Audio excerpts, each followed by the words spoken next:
Wait, rate. so what's the definition of seasons here? Man over here claims to solve Navier-Stokes. If your definition of seasons is just dividing of the year, is that the definition of seasons?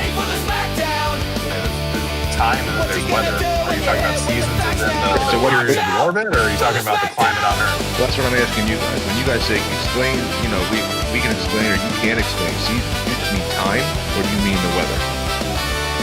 I mean, it's basic shit. Seasons is so basic. Why do you need to go over to explain that for you? I didn't ask you to explain it. I asked you if they're referencing time, right? Or if they're referencing the weather. It's whatever's most convenient for me at the time. That's what I get. Exactly. I hope we don't have that tonight, by the way. Just a bunch of 3 hours of asking Glover's questions. Yeah, I mean, come on, definition game. Yeah, but they're the ones making the claim. Damn. It doesn't even matter, Jim Breaker. I didn't ask him a question. I asked him for a distinction. When he's making a claim towards seasons, he's referencing time or the weather. Because what happened was NASA just switched out the weather with time. And then John went back to talk about the weather and not It's all related. Who's this John? Right there in college.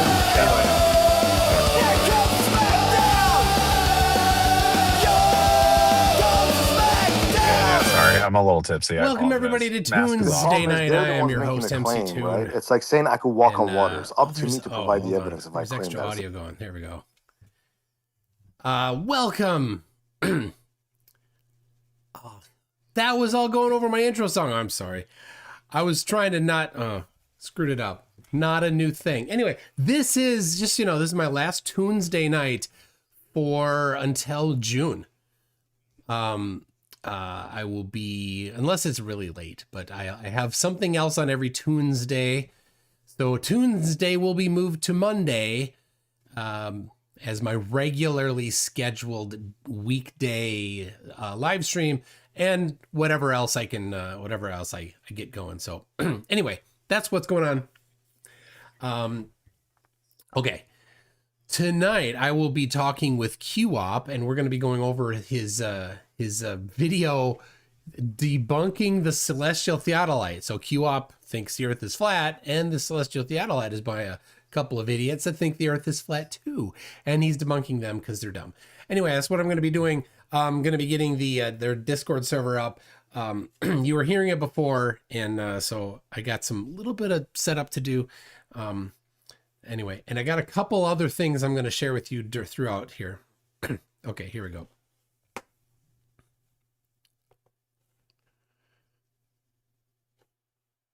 Likely approach the actual speed of light. Like the speed of light with a chocolate bar and a microwave oven and a ruler. All right. And a little bit of Hello, everybody. Q up. How you doing? Welcome, MCToon. Thank you for the warm welcome. Where's Q up? Are you here, bud? He is. He's somewhere, huh? Down under Q. He's still on mute, though. Okay. He's actually everywhere. Ladies and gentlemen. All right. There it is.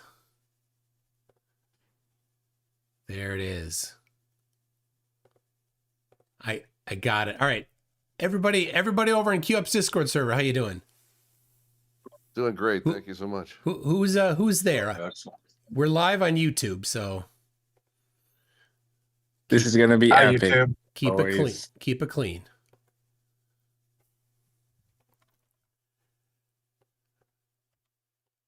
So what's the topic? I'm tonight? still waiting to hear what you can do with all this flat Earth science. And flat Earth. Yeah. That's a good question. All right. Is Q up in the bathroom or something? Yeah, he's probably. You might have to drop a deuce. It's all good. Yeah, I was trying to set up my camera, but I can't turn camera on with this many people in here apparently. Oh. Alec thinks that I'm afraid to debate him again. I don't remember debating him the first time. If I did, it's probably because you're so unrememberable. But I'm happy to debate you. Let's do it next Monday. How about that, Alec? You can bring evidence for flat Earth. All right. Mostly he's just really loud and angry. Well, that's a common thing. Now, Travis here, this is funny. Travis here has a screenshot of thing. It looks like it might be a Wikipedia entry that says, these are all theories of gravity. You know, whoop-de-doo. You know, Flat Earth has, the thing is, those are actual hypotheses probably for different aspects of gravity. And they're based in reality, and people have peer-reviewed papers, and they analyze them, and they have these back and forths, and somebody's like, well, what about this? Like, oh yeah, I got that wrong. Let me see if I can correct my wrongness. Flat Earthers, when they say it's density and buoyancy, and we say, well, buoyancy is the result of the downward acceleration, so it can't be the cause of the downward acceleration. So it's the cart before the horse problem. And density doesn't have a direction, and it's not a force. So neither of them are an explanation for the 9.8 meters per second squared downward acceleration. Flat Earthers hear that, and for 10 years, they don't even change their rhetoric. That's the difference between actual science and Flat Earthers. So, amazing stuff here. All right. All right, cue up. Yeah, but we're not. What's up? We're going to go over your video. Are you going to play it? Should I play it? What's the plan?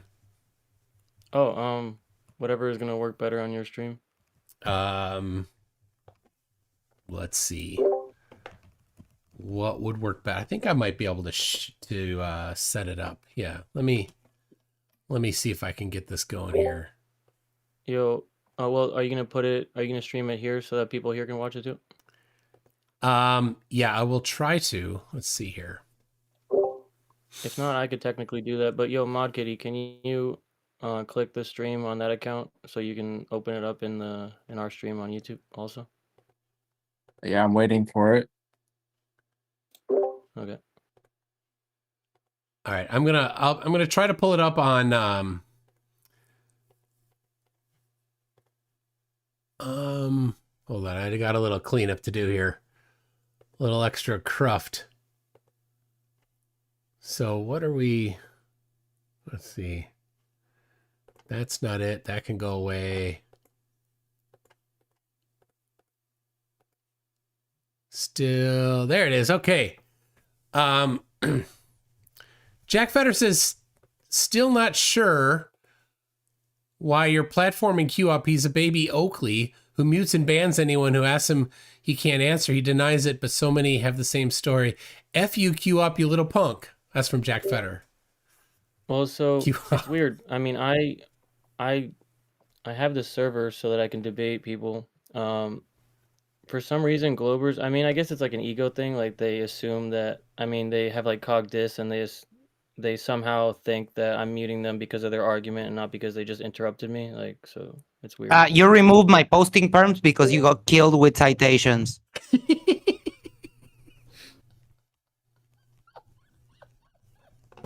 Max, I don't know what you're talking about. Quap is the best. That was some good timing, Max. You did not interrupt him. That was pretty good. So he Q up. You can't say he interrupted you because he didn't interrupt you. Right? All right. I got that cleaned up. Now let me get this next part here, and I will I'll get this here. Flerfs. Q up.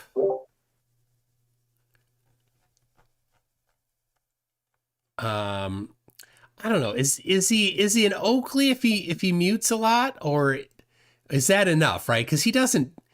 Because I gotta say, you know, Q-op, to our knowledge, you don't slap children, right? Is that a metaphor? No, it's not a metaphor. Oakley actually slaps his child. I don't have any kids. Well, there you go. So unless you're lying about having kids. And you haven't slapped anybody else's kids. Yeah, and you haven't slapped anybody else's kid. Then you're probably, you know, totally not like Q, like not like Oakley, right? So, you know, good for that. Yeah, ask Bob about pepper grinders though. Well, that's another thing. Do you have a collection of pink pepper grinders? Oh no, pepper is poison. Why is pepper poison? Well, salt and pepper are both toxic in different ways. Salt is just kills bacteria. Pepper is just not very easily digestible, and that's the reason that they put them on every table in the every restaurant. So that it's undigestible. I thought you were gonna say salt and pepper is bad just because it's just a rotten rap group, but yeah, that's fine. Okay. All right. I've finally got it.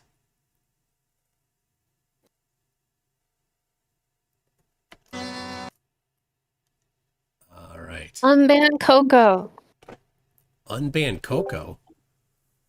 She doesn't even really debate. Like, she doesn't like actually engage in these topics. So I don't even know why she cares to be in the text chat. All right. So I've got here. There we go. I'm going to share. See if I can share this one window here to you.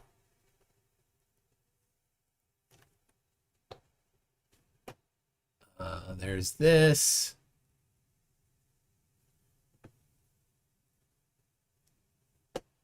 We're going to do this. All right. So do you see that? Yes. Yeah. All right. And then do you see text on the screen there? No. Well, the text of my video, yeah. Yes. Experiment series, celestial satellite. Yeah, this is number 3 in his epic series. So epic. And then I'll play it and say, let's see if you. I guess that was good timing. I guess. All right, hold on. Let's see the microphone. You're gonna want to hear it, which is to Discord. All right, hold on. As it should be. I got a lot of moving parts, and unfortunately I'm the producer. In addition to the on-air talent, the poorly paid on-air talent. And everyone on both streams, please, since you're watching it through the stream and I'm not getting views on my video directly from this, can you please throw a like or at some point throw it on or something, or watch my other videos, please. Yes, go watch all of his videos 1,000 times. Go subscribe to his channels, please. For nothing. Dude, fuck you, Q-Op. Deadass. All right, I'm going to play and see if you tell me if you hear it. Was that coming through? The audio's coming through. No. No audio? It slightly came through your mic, but it's being canceled. Okay, so that's because Discord cuts out music, and that's music. So when you're talking, it'll come through, I think. Sounds good? We'll find out.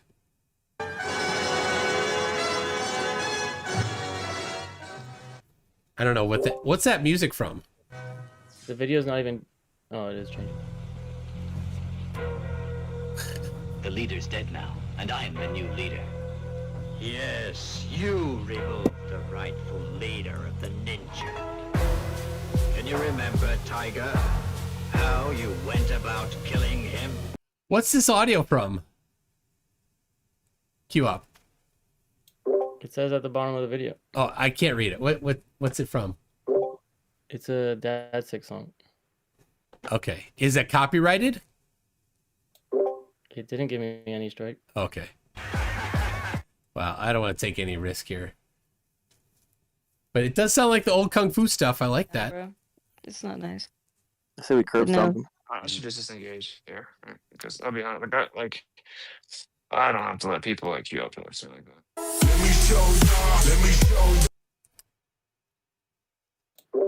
Your stream over here ended. What? Did it actually end? Oh, yeah. You want me to stream it? You want me to stream it on here and you can stream it for your guys? It failed to start. Why would it say it failed to start? What's up with that? Come on, Discord, get your act together.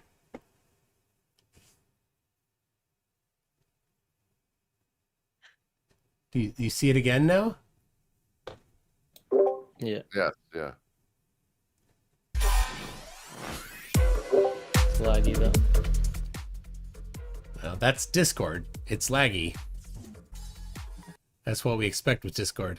Welcome to part 3 of my final experiment debunk series. In this video, I will expose 2 more Flat Earth shills that have been working alongside Witsit as the controlled op leaders of the Ether Flat Earth community. The final experiment kicked off this plan to misdirect the Flat Earth community into believing more and more parts of the globe model. About 6 months after the filming of the fake experiment, Alan and Shane began the next step in this psyop, the celestial theodolite method. This method assumes starlight to be traveling straight, and it assumes stellarium, the globe star map, to be accurate throughout our entire realm, even to places civilians are not allowed to go. This is not only a straw man to Flat Earth, but a complete 180 from the arguments Ether Cause made before TFE.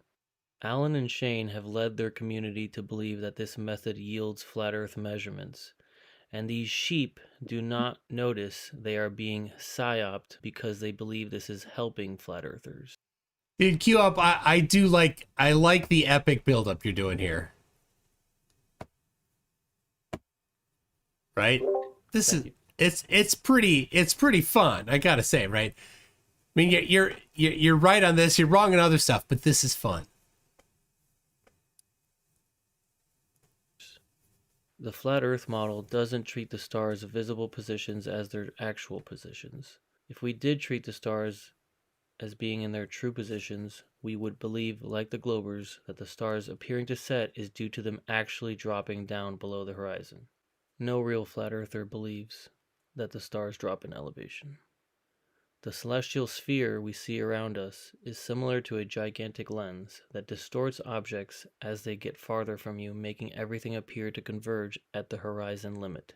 For years, the Ether Cause community, control-opt by Alan Shane with. So, how many years, Q-op?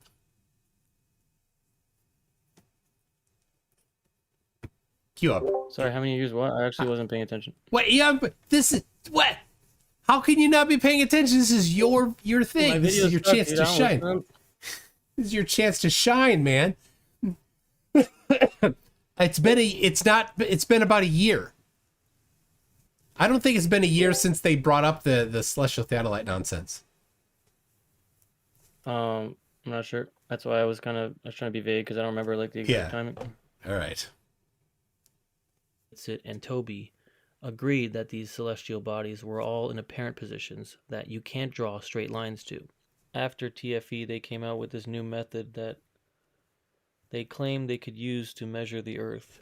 Most of their followers that believed in Witsit's recent experiment in Antarctica needed some good news. And these sheep do not notice they are being psyoped.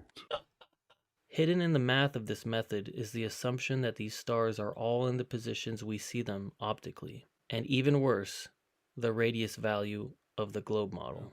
We take the latitude and longitude and do Haversine to get the distance.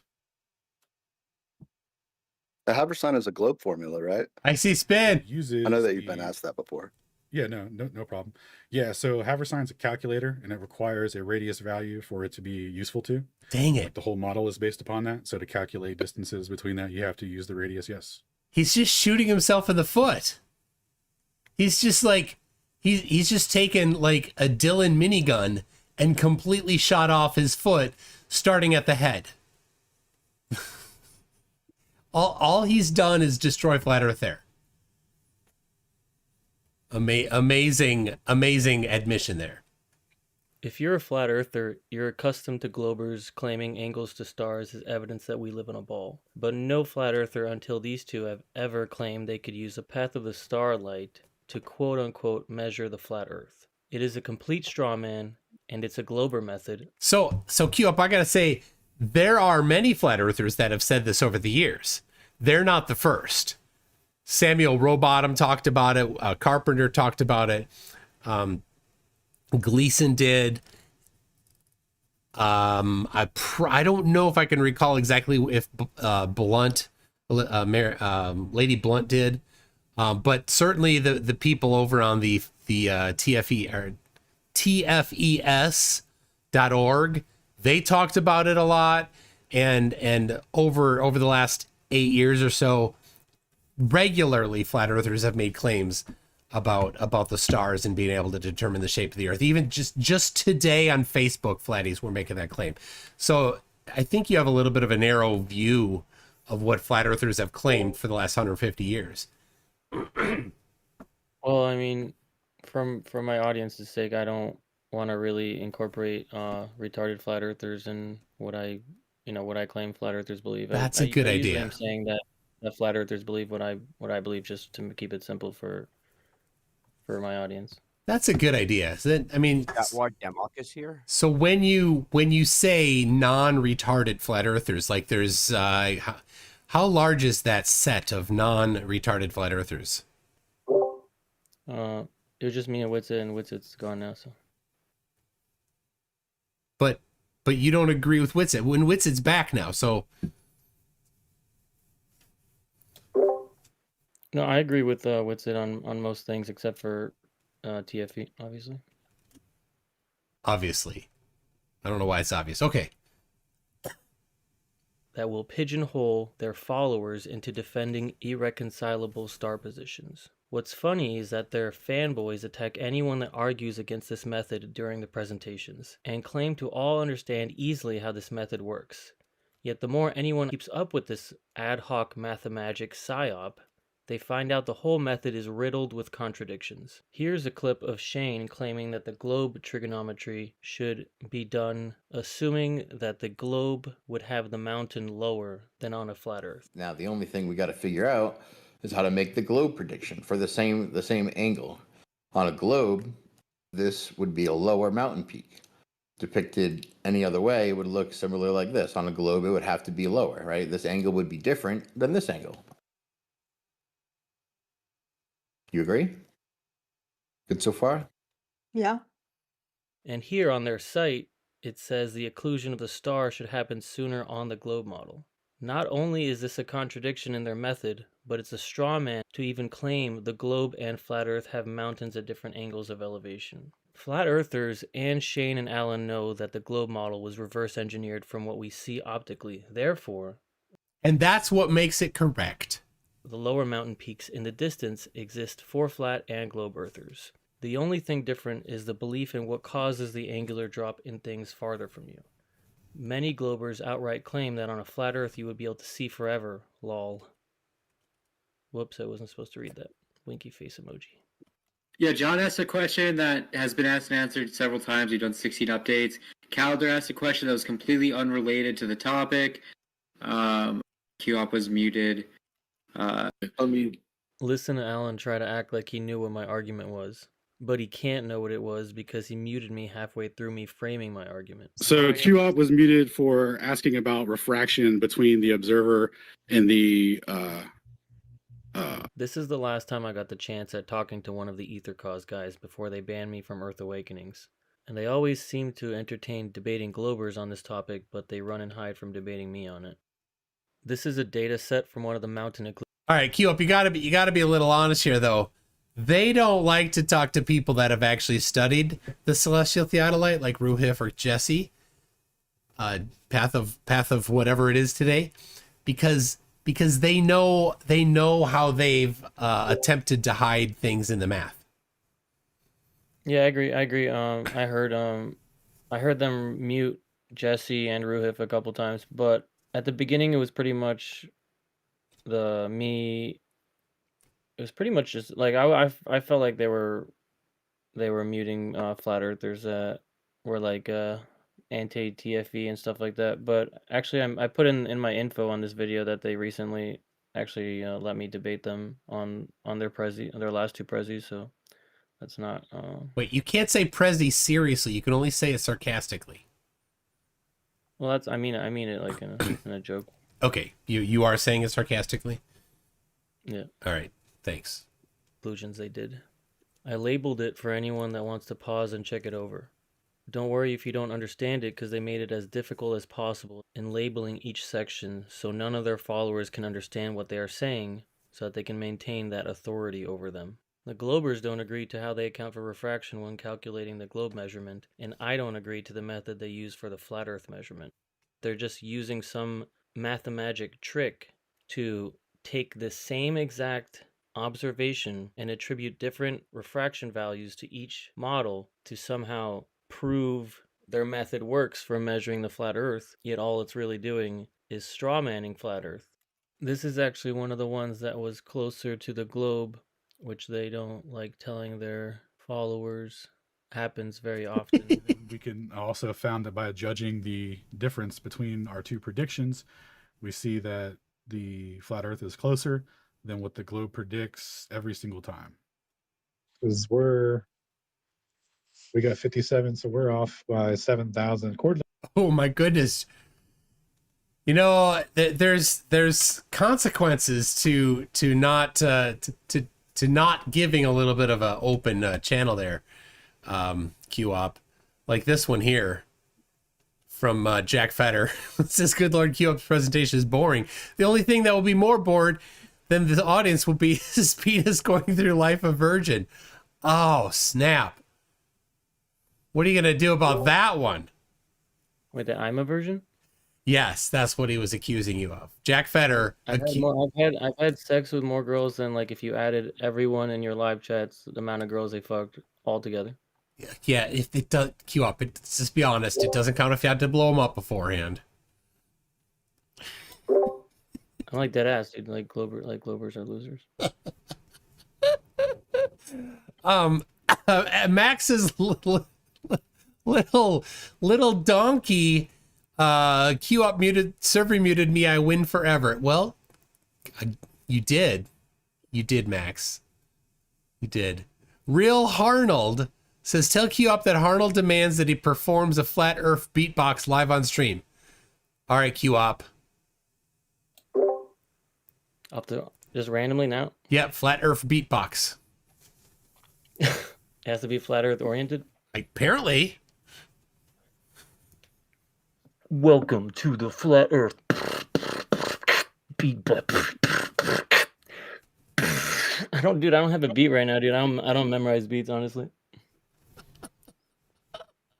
Also, I need to like get into like. That's the best thing since Vanilla Ice. Good job. I had to stop, collaborate, and listen as soon as you did that. The only rap more authentic than that is Limp Bizkit. All right. Oh, look at this. I can strategically place my head to cover up bingo wings. All right. Let's. I think might be closer on this one actually. And we smoke them every time. Yeah, I guess we should include that one, even though it gives it the appearance of validity. And we smoke them every time. We're closer every time, except for in the instance of Blend Mountain, where the true positions are basically the same as the refracted position. And Blodgett Peak. And maybe you should tell her why that is, though. Yeah, well, like I was saying earlier, when we look at the. Oh, and Varley. Varley was a globe match. So that's Jesse in the background there, who actually went and used their same methodology. But first he figured out how they were hiding things in the math and figured out, oh, they are relying on their position being in a certain distance and the mountain being a certain height in order to make it match because they're cherry picking certain locations. And so Jesse's like, well, there are locations where we can choose, because the math is so flawed, we can choose to park ourselves in this location and look at the occlusion time for this star at this mountain and its globe prediction, because their methodology is the error, because it's not a good methodology. It's a garbage methodology. If you want to measure the angle of something, just measure the angle of something. You don't need to look at this timing stuff and adding in all these fudge factors and right, this super complicated stuff. And QUp, we were talking about that, right? They're trying to make the math complicated so that it's confusing to the people that are following along. They can't follow along. They look at it and go, oh, wow, this is pretty good math. It must be awesome. Flat Earth. That's all I got. Yeah, dude. One of my favorites. I was actually gonna put it in this video, but when you were talking to Alchemy, or what is it? Angling Alchemy. Do you remember that guy? I don't know. There's a lot. You were streaming and you were asking him like, what are the 3 points of the triangle, and it took like 20 minutes. No, doesn't remember. Doesn't ring a bell. You know, any Flerf bot less than third string, I pretty much don't remember. And you know what, QUp? I almost remember you. For nothing. Dude, fuck you, QUp. Deadass. Who is that? That's my friend Lion. Oh, okay. So, this is really the $1 million question here. Would it be fair to say then that the celestial theodolite method cannot be indiscriminately used to know the true altitude angle to a mountain peak? I agree to what he said. It can't indiscriminately get the exact mountain elevation, but it is closer than what the globe predicts. Can I time an occlusion, put stellarium on the peak with atmosphere off, read the indicated star altitude angle from stellarium, and have that be the correct angle to the mountain every time?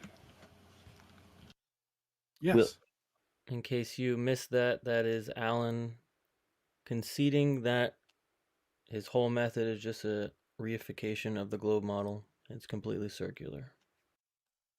This was a recent debate between Jaren and Alan, and what's funny about this clip is that when Jaren brings up the 24-hour sun in the south, which obviously I don't think exists, Alan uses the apparent angles argument to debate against it and defend against it, and he claims that you can't do straight trig when looking at the sun, which directly contradicts his celestial theodolite method, which they're doing straight trig to the stars.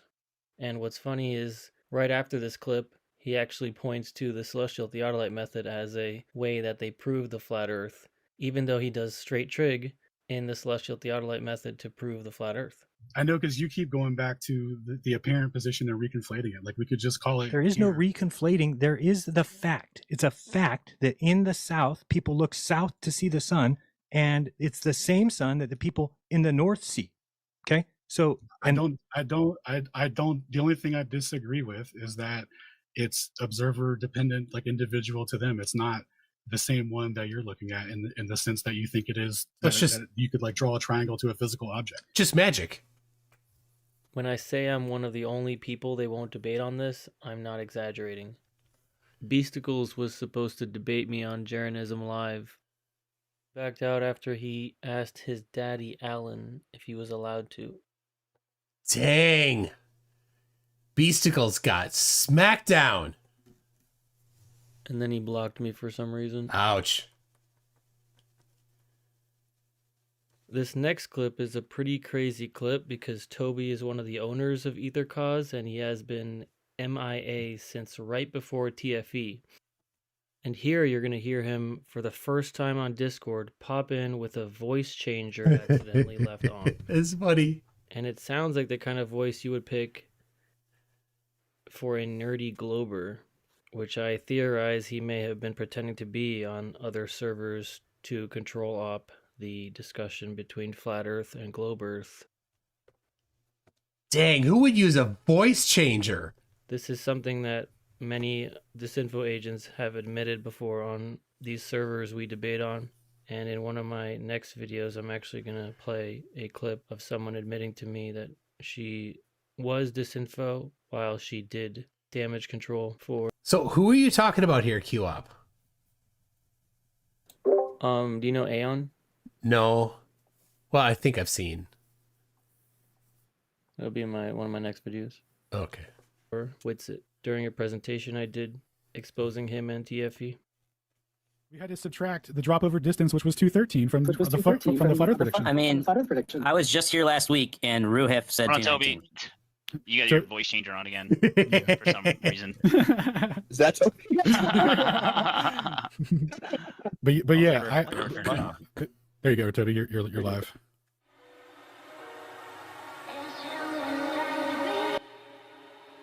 All right, are you ending it? Oh yeah. I don't want to play the music. All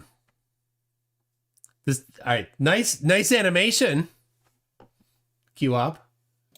It wasn't an animation. I actually sword fighted 2 fat guys. Sword fighted. Sword. That's the correct way of saying it. Sword fought is a new term. You English good. It's more traditional. You English good. Okay. All right. Well, anyway, nice video. I enjoyed the video. So, all right.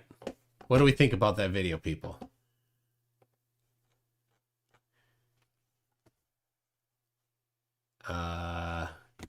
Queue up.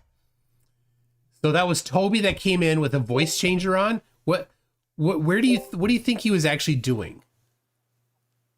I think he was pretending to be a Glober on different servers the whole time while he was MIA for however long I said in the video. I forget. Why do you think he was? So you think he was so occupied doing other stuff with the voice changer on that he couldn't come back and forth and have non-voice changer conversations? I think he had a different job to do, and maybe he didn't want to defend TFE because he left, or he didn't leave, but he wasn't going, he wasn't helping with Celestial Theodolite prezzies the whole time, basically. Yeah. So I think he was just pretending to be a Glober on different channels. Okay. And Aeon, give us a little bit about Aeon. So Aeon, it was a, what do you think Aeon was?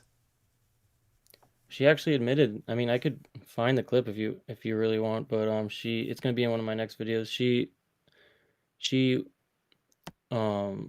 So I used to have another server, and she was talking to us in that server, and she admitted she was disinfo, but she was disinfo like at the beginning of her Discord career, but she stopped being disinfo when she figured out the Earth was flat. You know, she has like a fake story of like becoming a flat earther and not being a disinfo agent anymore. But I guess back in the day, like people had figured out she was disinfo, so she has to admit it that she was disinfo because somehow like it got out, or maybe she was. Do you think are you saying that she's paid or something? Well, she said she was disinfo. It doesn't mean she has to be paid, but she is tasked by some organization to spread misinfo. By some organization. Oh my gosh. That's not a thing, Q-op. That's not a thing. That is a thing. No. Anyway, Jack Fetter says, are you even boring yourself, Q-op? Monotone and lacking any emphasis or dynamics? What affliction do you suffer from exactly? A fern emotes more. Dang. Jack Fetter is coming hot and heavy tonight. Just, you know. Yeah, I'm not offended from by insults from people that think the Earth's going 1.5 million miles an hour. Oh, well, I'm glad you don't get offended by that, because you know everybody's gonna. Yeah, it's good. All right. Is that it? Anything else to say on your video there? About it? Yeah. I mean, I recently debated them on some of their newer. So I kind of covered how they switched it from Globe having that other prediction of Globe should be having a later occlusion to now. It's the one that gets the occlusion sooner, and the flat Earth gets the later occlusion. So they switched what it? happened was, well, they completely switched it, and I kind of got him to agree that they switched it. He kind of tried to he tried to word it in a way that was like, we didn't switch the method, we just switched how we talked about it. So that was kind of funny. Yeah, this is a good one here. This nuh shell has, which will occlude first, with the star moving down. The one on the right there, the flat one, will occlude first. Yeah. Yeah. That's just me, NASA Shell, and he's decided to change my name in this server. Yeah. No. Q up likes to do that. Yeah. All right. So Apocryphon, did Apocryphon, is he all in on the celestial theodolite? No. Just to speak up on that. No. Okay. I think any like I was saying in the side chat, any mathematical construct of trying to explain the way we are observing things in the sky, I think it's just fallacious. But that's my own opinion, and I obviously people disagree with that. It is what it is, but I'm just saying it's just a mathematical construct that could actually be described one way or another, as Trulin did many years ago, and then got thrown under the bus when he proved that mathematically he could create several different shapes mathematically, and they do present themselves accordingly. So I don't know. That's why I stay out of it when people want to discuss math on it. Dude, it's a mathematical construct. But I guess that could be debated. But well, I mean that's you do know every time you use that is how you know you can't get very far without math, because the communication you're doing right now is using a discrete cosine transform to compress the audio, and then it's doing a Lempel-Ziv compression, which is just math to compress the data. And it's using exclusive OR to, a simple case, to make sure that the data is being transmitted correctly. Like everything that we do every day uses math. So you can't get far. MCToon, I agree that there is math used in a lot of the things in our observed reality, yes. But when there is a construct of what then is represented off this shape, when it could mathematically be ascribed to a different shape, but it isn't a sphere. Oh, but it can't be. But it can. Trulin proved it a long time ago. Matter of fact, you denied what he said. Yeah, I did. He submitted. Trulon is a Glober. He's passed away now. And I remember him from back in 2018. He's been around a long time. On tfes.org. And he submitted a celestial navigation solution by doing transforms and warping, right? It's really projection is what he did. And so he didn't show that you can make geometry go anyway. He had to warp it in order for that to happen. And so when you warp something in order for it to happen, well, you're not having a true representation of it. So if you want to have a true representation mathematically, you can in a non-warped, non-projected way. But he did not do that. But in all models, there's constant correct. Well, okay, let me ask you this, MCToon. Would you agree that in all models, mathematically, there is still a constant correction that is applied day in, day out, but even by the hour when you're looking and observing things in the sky? Would you agree to that? Constant correction for what? Because what's being observed. Because it is a mathematical construct, or because there are physical things happening in reality? Both. It's because if you're applying, I'll agree on one. Okay. There are physical things happening in reality, and so that's just having a more precise mathematical model, geometric model. That's what's happening. Right. So when he okay, go ahead. No, you go. When Trulin presented that, you could have these other alternative models, and I agree, there is this warping and this bending and this mathematical corrections.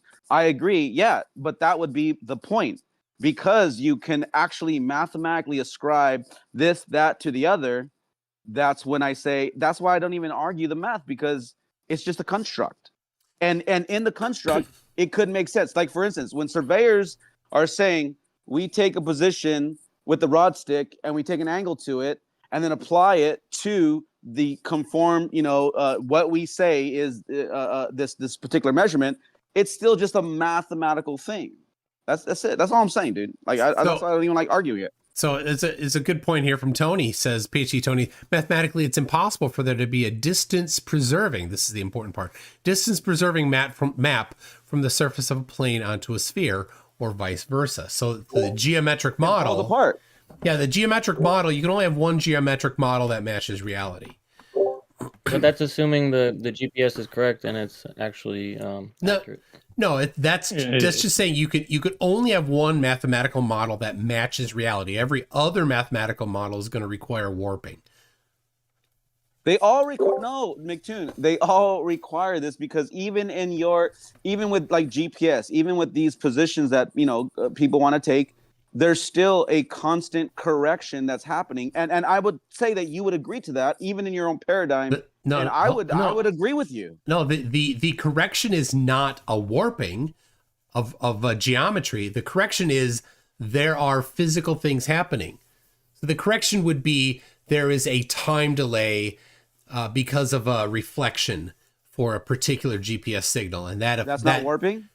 No, that's just correcting, having a precise measurement. That's what that is, right? You get a tape measure, and your tape measure only has a line every 1/4 of an inch. So you measure to the nearest quarter of an inch. Like, I don't know. I can't say for certain if it's an extra 1/8 or 16th in there in between. I don't know. I don't have lines on there, and maybe the end of it isn't really precise. That's got the hook on the end of the tape measure, right? Maybe it doesn't even have that hook, or maybe the hook is real sloppy and poorly made, right? Then you get a better tape measure. You say, oh, this one has lines every 16th of an inch, and that hook on the end is very, well constructed. Say, oh, I got a better one. So was that warping? No, that was correcting. No, that was just a better measurement. I could agree to that, because there's been times when on the job, if two different guys are using two different manufactured measuring tapes, you can be off by 1/8 of an inch because of the way it's been created. I agree to that, definitely. But the point being is that when you add this mathematical construct into your calculations, and you will be off, and you can be off. But that's why I'm saying, like, both parties would have to admit that there is correction involved. I mean, no matter what side of the coin you stand on, that's my position. That's all I'm saying, MCToon. All right. The only correction, there is correction. The only correction is being more precise. But I love the memes that track Taking Back Eden and Northern Rebellion post. So this one here says sunrise and sunset on a planar surface has North Pole in the middle, and then has the observer inside the firmament saying left to right rotation, and then an observer outside the firmament saying right to left rotation. Yep, I suppose if somebody could get outside the firmament, that would be the case. But since nobody has ever claimed to have gotten outside the firmament, then nobody should ever see a right to left rotation. And so good job debunking Flat Earth, Taking Back Eden. Well done. That's the first law in action there, people. All right, I think, did Gakushi say that he has some questions? Yeah, I got 2 questions for you. Okay.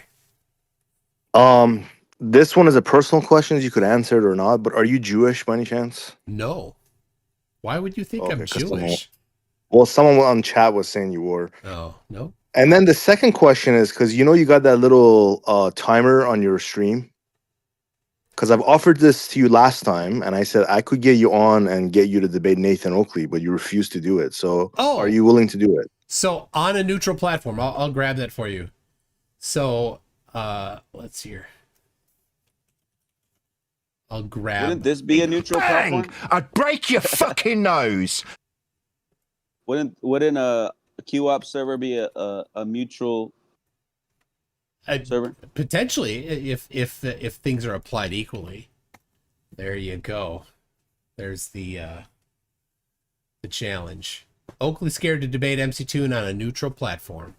How long has it been? Hook it up, Jakushi. Set that up. That'd be a good conversation to. I mean, obviously, it's an old one, but Somebody had brought it up before you got here. Somebody had brought it up before you got here, McToon. 1,484 days. What's your take? Is Euclidean geometry used in regards to celestial navigation and the celestial sphere? Both Euclidean and spherical geometry, depending on the application.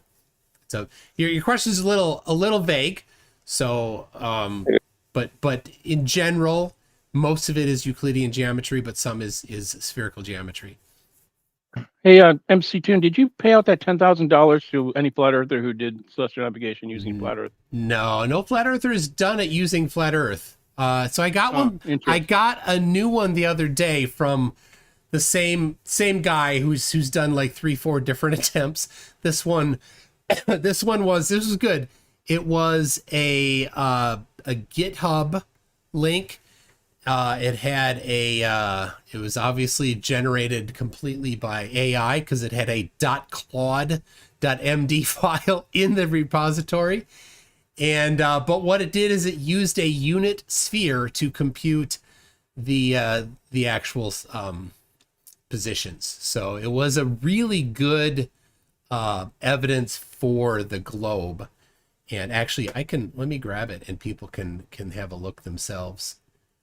I don't know. My While you're grabbing that, where is the sphere measured in these observations? In which observations? In the ones that you're about to share.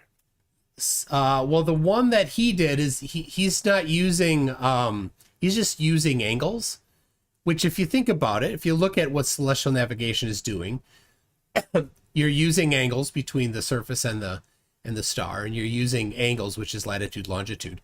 So you can do everything without including distances. If you want to do it, your spherical trigonometry using just angles, that's fine. Clive Wells did a method using that. But if you're going to use the surface of the Earth and you know distances across the surface, well then you have to use more than just basically a unit sphere. All right, hold on. I'm looking for it. And if he's kicking around, maybe he could... oh my goodness. What a Pizza Poo sent me an email. I didn't read that yet.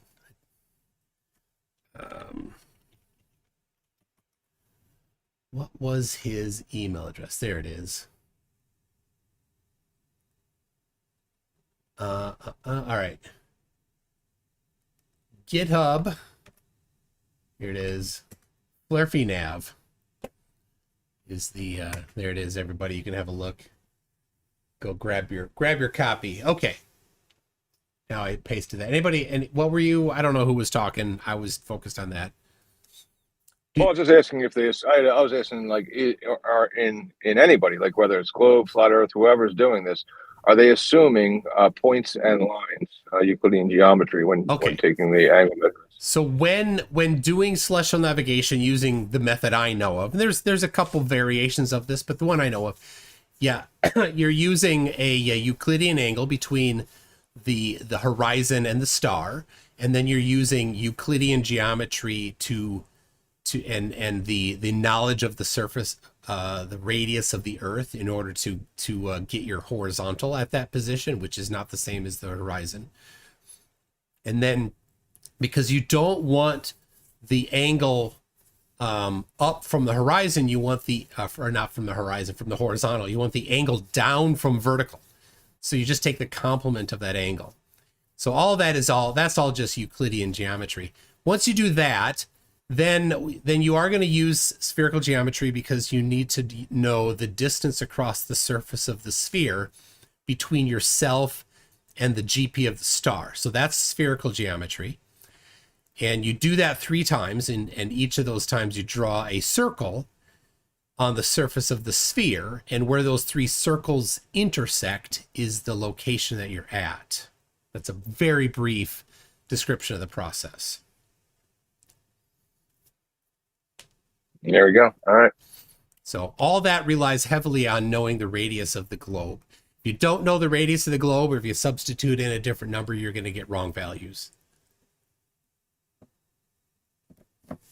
Hey, since you've been to Antarctica, can you care to share to NASA Shield here that you can't just freely roam around there and there's people protecting it?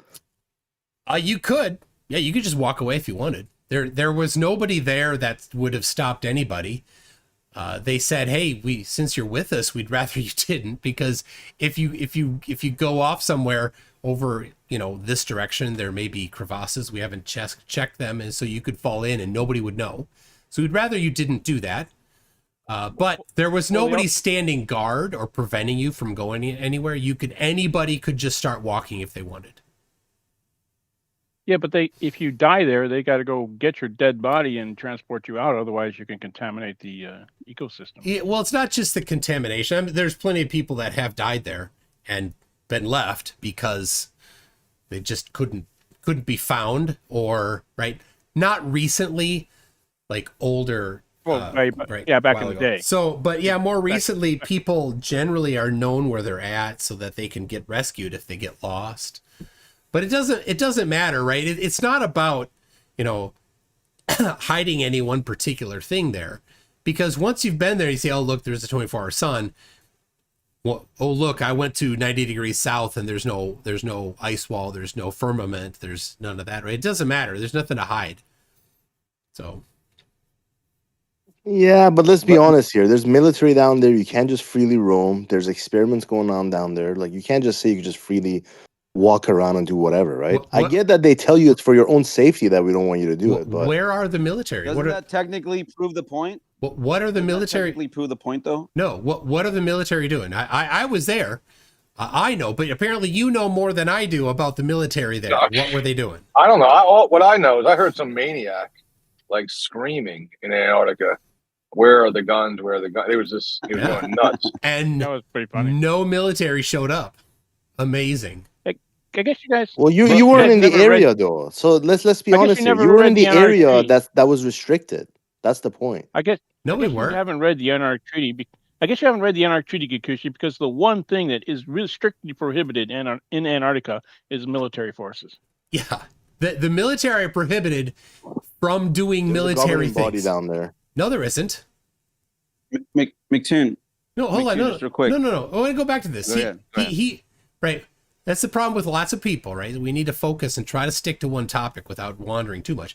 What governing body is down there in Antarctica? Military.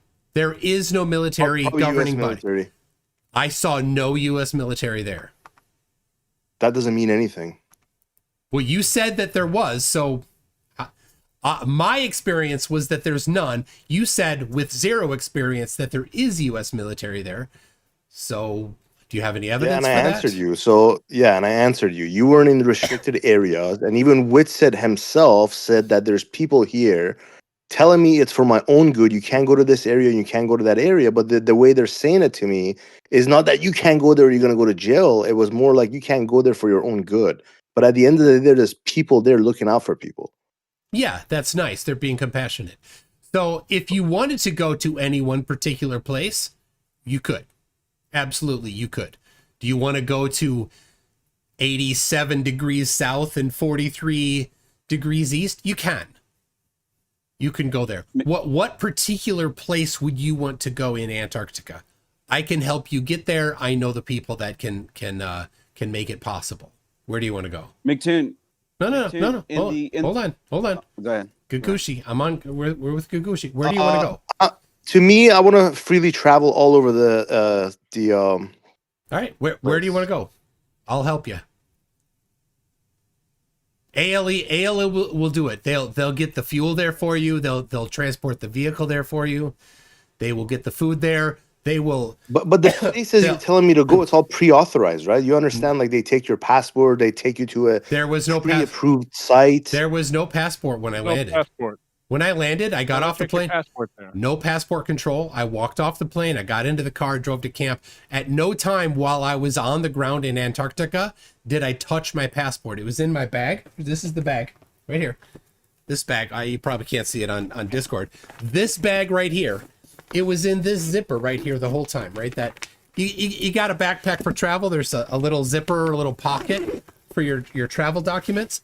My passport was in this pocket from when I got on the. Actually, I put it in there in Punta Arenas, and I didn't touch it again until Punta Arenas. And in fact, when we got off the plane in Punta Arenas, I'm like, do we go through customs? Do we go through passport control? They go, nope, you don't. You just grab your stuff and go. You're done. That was it. So MCToon, just real quick, MCToon, would you agree that ALE, in their own verbiage, in this, little vacation thing or whatever, that they have, that you can't just randomly go under the guise of like environmental protection, experiments, or even your own safety? Wouldn't you agree though that they say you can't just venture off to wherever you want to go because there is like a strict rule to it? Would you agree that wasn't the verbiage? Not a strict rule, no. That was, if you're coming with us and you're sitting under our liability, then we're going to work together as partners, and here's what we're going to do. Right. But I agree. This is critically important. You think that this is somehow evidence of something. It's not. The fact or lack of fact of whether or not you can go somewhere in particular in Antarctica isn't hiding anything, right? There's a shack that gets special protection that you need to get one more layer of permission from the Antarctic. I don't know who it is because it's not a lot of management, but you can get permission to go look in that shack, right? People land there. They had a shack. They lived there. They died, and they're like, well, we're going to preserve this shack. You can't go in there unless you get permission to go in there, and so you could film a documentary or something like that. But is them saying you can't go in there somehow evidence for flat Earth? Of course it's not. This is all just a big red herring about flat Earth. Unless you think there's some other conspiracy other than flat Earth in Antarctica. No, that's not what's being said, MCToon. We're just stating saying that because there's an employees only area in the commerce is doing conspiracies. No, we're not saying that they're trying to hide flat Earth. That's not what we're saying. Can some anti-truthers like jump in? Like, this is ridiculous. Do some normie ass shit, dude. we're just saying that even in the verbiage itself, when you go down there, there's an agreement that you're not just going to wander off and do whatever you want because they have specific sites. And what does that do? What do you think that does in the shape of the Earth discussion? That somebody says, I'm not even talking about the shape. We won't bring you down here on our liability if you're not going to agree to not be doing stupid things that could get you killed and take away our liability policy. I agree. I totally agree with that. But I'm just saying though, for the argument of it, like it's just a red herring. If you were correct, okay, you can go. They're restrictions at a national park wherever you want. Crossing the road, wherever you want to go. Wherever you want to go, you can go there. I'll help you. Every single flat earther. I don't know why you keep saying this though. Why do you keep saying this? I'll help anywhere you if you in Antarctica, please. Bring me anywhere in Antarctica. Absolutely. Okay. I'll help you. It costs money. I'm assuming you have the money to pay for it, but I'll help you. I know how to do it. But I'll connect you to Stephanie at ALE. When I end up with enough money to go to Antarctica, I'm gonna call you. Okay. Okay, but MCToon, even with that being said, there's still going to be a specific place that you're going to book for your little travels. And again, it has nothing to do with the shape of the Earth or hiding it. Okay, I don't care then. I don't care then. Okay, well then. All right. Well then, that's just regarding the same thing happens in the national parks. You got national forest. You got to tell them where you go. Has nothing to do with anything. But the point is, this guy took a plane trip. Okay, this guy took a plane trip that was pre-approved. He went to a little bunker area where he was sleeping on a tent and to observe the 24-hour sun. Like, don't pretend like you went to every inch of Antarctica. Of course I didn't. How do you even know that happened? I'm not sure. The important thing. I'm just saying, even if it did, if he's saying he did, the important right? thing. Like he went to every inch of Antarctica. The part that applies to the shape of the Earth is that I did go to Antarctica and I did see the 24-hour sun, and that did falsify flat Earth. Whether or not I could go to the shack or not doesn't change that. So it's just a red herring. It's just let's completely ignore the actual flat Earth destruction here and talk about something else. That's what this is.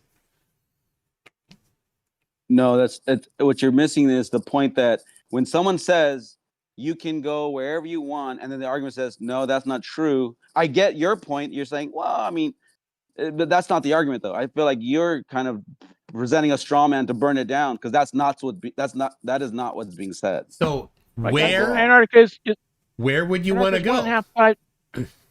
Where would you want to go?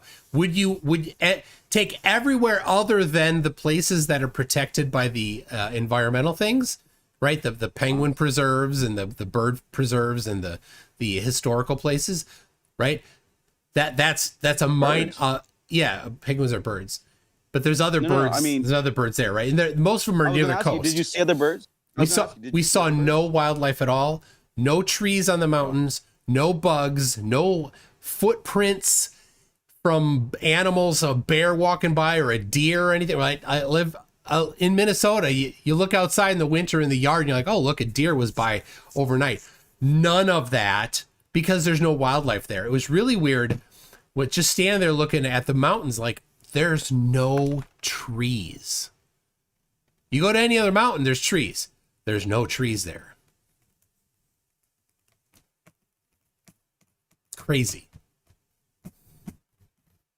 But it was. I don't think that was his argument though. That's all I'm saying. It has what he presented. I don't care if the argument has nothing to do with the shape of the Earth. I just heard conceding that this whole trip is real. That's all I heard. Yeah. Antarctica. Yeah, Antarctica is like point. 1.5 times the size of the United States. That's the show. Why you don't need to jump in? The flat earthers are covering your position. You're good. Yeah. All right, I gotta ask a question. Time 42 says, "Did I miss the flat Earth evidence?" Yeah. No, you didn't. There wasn't any. But thanks for that, Jack Fetter. Are you ready? Queue up. Jack Fetter says, "What stupid people say for 500?" Alex, you see that? That was a Jeopardy. Queue up. You might be too young. Sorry. Well, did the punchline already come? I think so. Jack Fetter again, man, he's on fire. Says on the job, where's the math in do you want fries with that? Was that a joke also? It wasn't at you. I'm not really getting the you. jokes either. I don't know. Is it funny only to you? Or? It wasn't at you. It wasn't funny for you. It was funny for somebody else. Yeah, those are funny. You guys, yeah, they really are. Oh, look at that, Wesley. Is this supposed to be me from Wesley Ann?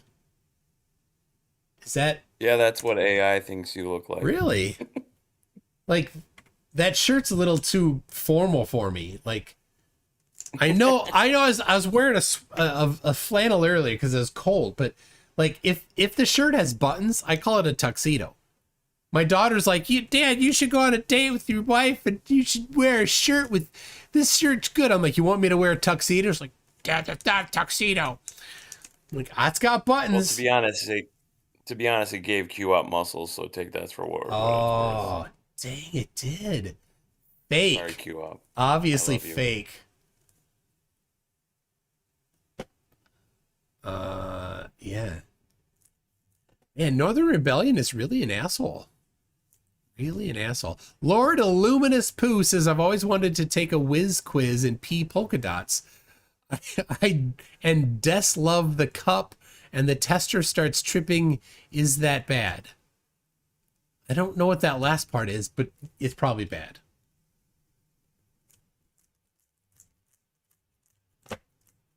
All right. Anything else? Gakushi, did you have any? I think you did ask 2 questions, right? I'm just trying to understand if the globe is such a, if you're telling the truth about the globe, why is there so many lies about the globe? Oh, what lies? Like, we know for a fact the moon landing didn't happen, right? So why lie about it? But we know for a fact that the moon landing did happen. So why are you lying about it? No, it didn't. Yes, it did. No, it didn't. Yes, it A did. laser on the Okay, moon. you have evidence for that? Yes. The laser's going to Yes, I come do. back directly in the same angle Okay. it came from. That's only possible if it hits a man-made object. Even Russia conceded that that happened. All right. Well, to be fair, Russia landed a lunar lander and deployed a retroreflector themselves. So the presence of a retroreflector alone isn't itself evidence that humans were there. It was evidence that man-made objects made it there, which of course falsifies flat Earth too. Unless you're Ali G flat earther, lives in Denmark, I think, does think the Earth is flat, does think the Earth is a disk floating in space, and does think that the moon landings happen. Because if the moon is local, they don't have to go nearly as far, so should be pretty easy to get there. Weren't they doing moon bounces before they put the reflectors there? They were doing radar. So if you look prior to Apollo, they had done some radar surveys of the moon. A lot of it was to determine partially where they could potentially have some landing sites.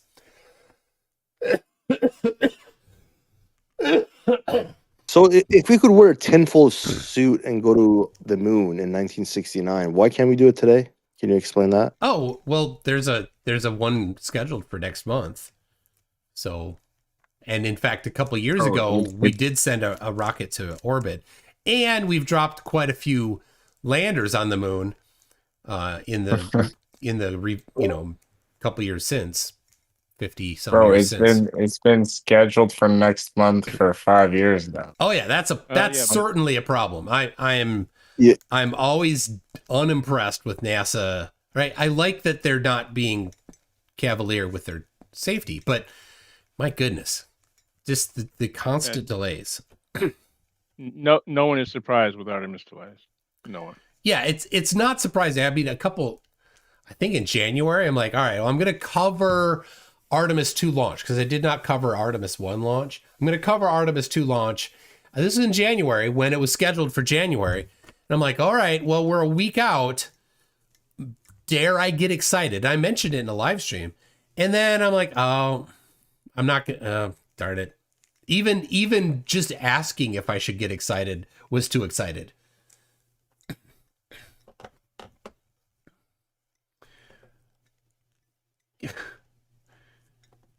Wesley Ann, what are you? See, the problem is after this 24-hour sun trip, like the community's stalled right now, to be honest. After what? Your trip? Oh yeah. I mean, yeah, you got nothing. I mean, it decimated flat Earth. It's not that we have nothing. Used It's to vape. stalled. There's a difference. You know what the problem with Artemis right now is, MCToon? That they're scheduled right now for April 1st. And if it actually happens on April 1st, every flat earther will go absolutely bonkers. Yeah, I know. They think that the date something happens is a proof of something. They'll say, it's April 1st. Must be an April Fool's joke, Yeah. All right. This one here. May 1962. MIT successfully bounced laser off the moon. Oh, was it a laser, not radar? Interesting. I didn't know that. I didn't know that they had done lasers before. I knew they did radar, but not lasers. Well, good. So, like I said, the presence of the retroreflector is evidence that something was landed there. Now, did they without knowing, how would you know if you're hitting? What's that? If you already can do the bounce, how would you know if you're hitting the reflector and not just a place on the moon? So that's a good question. So to go to what Travis found here. So I do now, Travis, you do realize that this falsifies flat Earth, but okay, it's a first law right there. Strikes again. Sorry. Why does that falsify flat? Okay. Well, I mean, he's affirming that NASA bounced, or somebody, MIT, bounced lasers off the moon. Bouncing a laser back and forth doesn't prove anything. It measures the distance. Yeah, it does. measures the distance. It doesn't measure anything. You guys assume the medium and the speed of light. No, it's not an assumption. Yeah. It's firsthand measured to be decreasing air pressure as you go up in elevation, and at 100 kilometers, it's firsthand measured to be nearly zero pressure. So we know the speed of light in that pressure, and we've replicated it on Earth. So we know the speed of light. Right? There's no question. They were lying about the medium in between us and the moon, and the Earth was flat. But we can verify a return signal on a wave. Yeah, but queue up, we can verify it ourselves, right? You can personally climb up a mountain and bring a barometer with you and verify that the pressure drops with increasing elevation. You can get on a hot air balloon, and you can go up in a hot air balloon and verify that the pressure drops at higher and higher elevations. You could if you really wanted, you could get a flight on a high altitude plane. They're expensive, but you could do it if you were interested in discovering the truth and curious about that particular thing. I'm not really disagreeing with the pressure of within the atmosphere. Okay, so then you don't have an argument against knowing what the speed of light is at high elevation, right? Between the moon and whatever. Well, I don't think it's bouncing off the moon. I think it's bouncing off like a magnetic field or something. You think that a magnetic field was bouncing off a magnetic field? An electromagnetic field was bouncing off at a magnetic field, something like that. I don't. You don't really think that because you know the topic. You think that because you don't know the topic. Queue up. Let's be honest. Well, I mean, there could be like a super fluid medium, like some plasma that's actually physical in a sense. Super fluid. Yeah, but why does it only bounce if you aim it at the moon, not if you aim it at the moon? Yeah, when you aim it away from the moon, it doesn't work. Yeah, so that Have you doesn't guys work. done that, or are you guys just saying what they say? It could. Yeah, many people have done EMEs. So Earth, Moon, Earth bounce with a ham radio, and if you don't aim it right, it doesn't bounce. And if you question it, if you don't believe it, again, the onus is on you to go and verify, right? So it's not science to say I don't agree that somebody else did it. If you think they didn't do it, or you think they didn't do it right, then it's on you to disprove what they did, right? To falsify, or to say, well, look, we think you lied, or we think your methodology was bad, or we think that your math was wrong here, right? That's all open. Every single bit of that is open for criticism. Have any of you guys done bounce lasers off the moon, the sun, and other areas in the sky? I have not personally done an EME with a ham radio, but I've spoken to people in the audience. There you go. I've done EME. You can go to your local ham radio club, look them up online, say I want to do EME, and they'll show it to you. There you go. They do it for you. Well, I mean, you can sit there and measure it yourself. You need a license to. I mean, you could go out and get your own license. You only need a technician's license, so you could probably pass the test. You could probably stand next to them and watch them aim it. You're using their equipment. Or you can go out and buy your own equipment if you want. Yeah, go do that. Okay, but if no one's bought their own equipment and done this, like that's here, then I don't know what you guys. Incorrect. I've Lots done of it. people have bought their own equipment and done it. I've done it. But have you guys? There you go. We got somebody here that's done it. I have done it. So have you done it?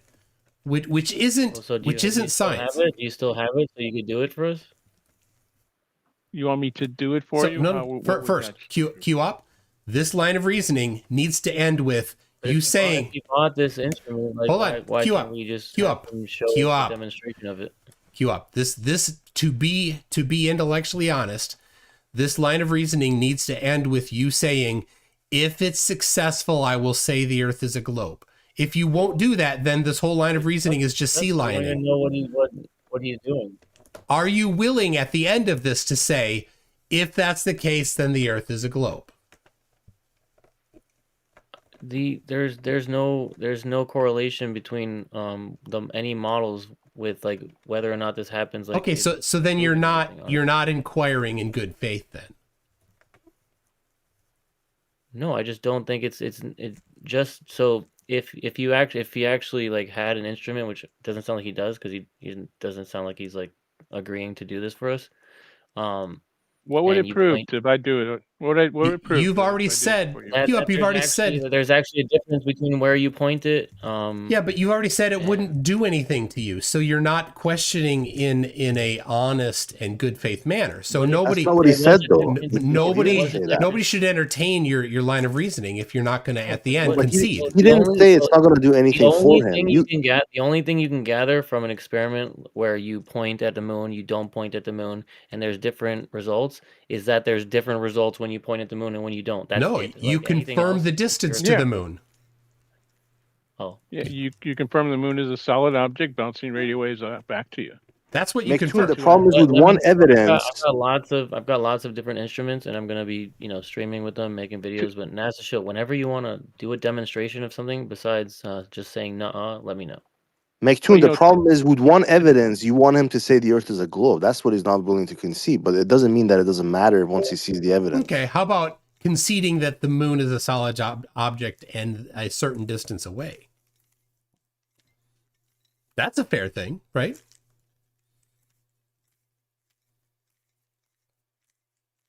Is that fair, Gakushi? Well, how are you going to prove that? How are you going to prove it's a solid object? Speed equals distance over time. Yeah, that doesn't prove it. That doesn't prove it's a solid object. Only solid objects bounce radio waves back at you. Okay, but again, with the radio waves, you don't know what's inside. You don't know what's in front of it. You don't know what's behind it. Wait. We got to back up. Plasma. Can you bounce signals off the ionosphere? Yeah, you can bounce things off plasma. Not at the specific frequencies. Not at great. You're wrong. Okay, let's continue. Yeah, not at the frequencies. Not at the frequencies you use for EME. EME uses microwave.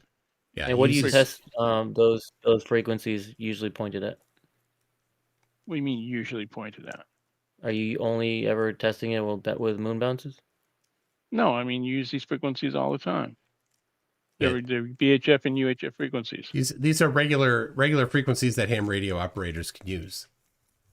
All right. Well, if you've got this, I mean, if you have this thing, it'd be interesting to show us. But if not, like, no one's gonna just randomly believe something that you guys claim happens, like other than Globers. Exactly. See, this is the thing. Like doing things or seeing things being done.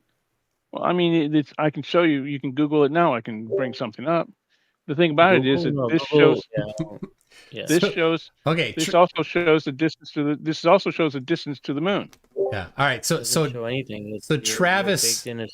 Travis has. Hold on. Let me read this here. Travis again has employed the first law of Flerf here. Can a laser bounce off an object that is not solid? Short answer. So I think he's asking an AI here. Now, Travis, do you accept the AI that you asked, or whatever source this is, as an authoritative source? Because if you don't accept this as an authoritative source, then it's very hypocritical for you to be bringing it up. But anyway, I accept this answer because it is correct. Yes, lasers can bounce off, reflect or scatter from non-solid objects, including liquids. Now, when we say solid objects, yep, liquids are not officially solids, but sometimes people speak a little too imprecisely. So if the moon, or if there were an object that was liquid, purely liquid, would radar or lasers bounce off of it? Yes, it would. So liquids and solids both. And then gases, aerosols, smoke, fog, mist, or dust particles scatter, reflect laser light, making the beam visible and sometimes producing noticeable bounce back. So gases and aerosols don't bounce very well. They scatter. But ionized plasma can, but it's limited to certain frequencies. So thank you very much, Travis, again, for that first law of Flerf exercise. All right. What do you got? What do you got, Q up? You were saying something. No, so that works with what I said. I believe there's a superfluid medium, and has different geometries. So I mean, if I had an instrument like that, it would be cool to test, like where you can bounce it back. And the problem is, Q up, right? You're just like, this is just like appealing to the what if. That's all you've got here, right? which is a fine way to come about a hypothesis, but it's not a valid way to reject other evidence.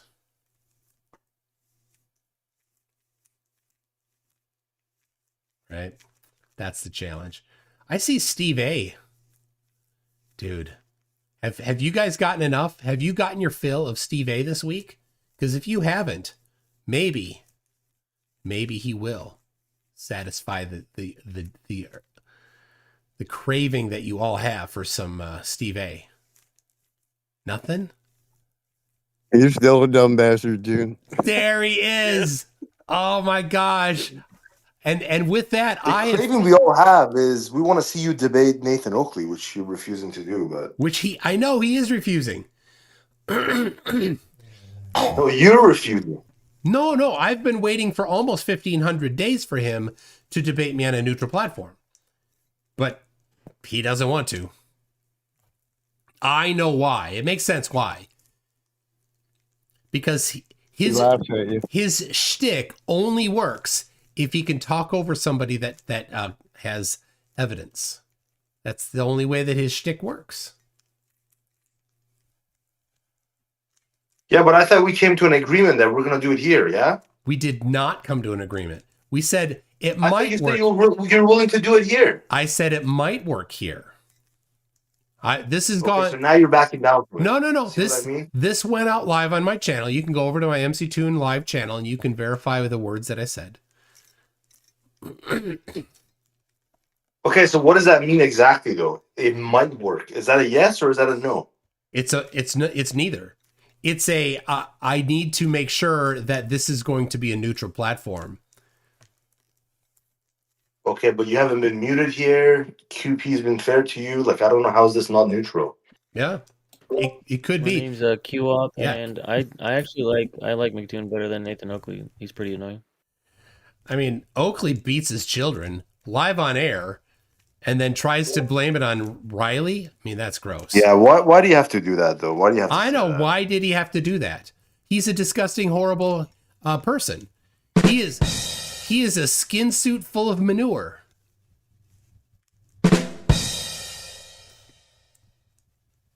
Yeah, you're still a dumb bastard. And did everybody get their fill of Steve A? Bring it! Bring it! Weaklings! You have evidence? Oh, Dan the Waterman soundboard. Amazing. See, this is the problem, dude. We come to an agreement, and we were gonna do it here, and then when you're confronted about it, then you back out of it. Like, I don't get it. Gakushi. Talking about Nathan Oakley, I really don't care about Nathan Oakley. Gakushi. It's out It's on just my. he's got this tick timer on his thing. If he takes that down, what? It went streamed out. You can go check the words that I said, Gakushi. I did not change my stance. All right, Travis, are you too scared to talk? Like, does your microphone not work? Oh, poor guy. So what you say Witsit is lying about TFE? Is MCToon in cahoots with him? What are they lying? Are they lying together? So Witsit lied about vaping because he didn't want his he didn't want Kai to know that he was vaping. And that's why I was trying to cover it up. Right? So he was lying about that. And then when he got back, he wanted to garner a little bit of sympathy. And he's like, I didn't get the Wi-Fi for 18 hours, even though he had it within an hour. So he lied about that. But for the most part, I don't know if there's anything else that I would disagree what he said about. He's like, he has said things that are ridiculous, like he made claims about the elevation of the sun, which were wrong, right? He didn't have any instruments to measure the elevation.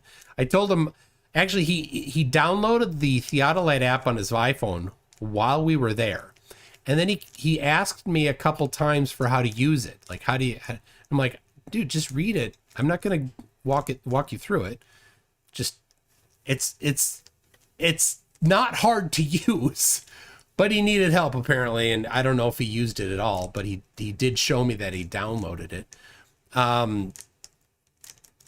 I don't know what else he talked about. It's like, maybe the shadows were weird, but he never quantified anything. He doesn't know. He just was trying to find something desperate. So, Travis, I don't know what you're talking about. Maybe you can be specific?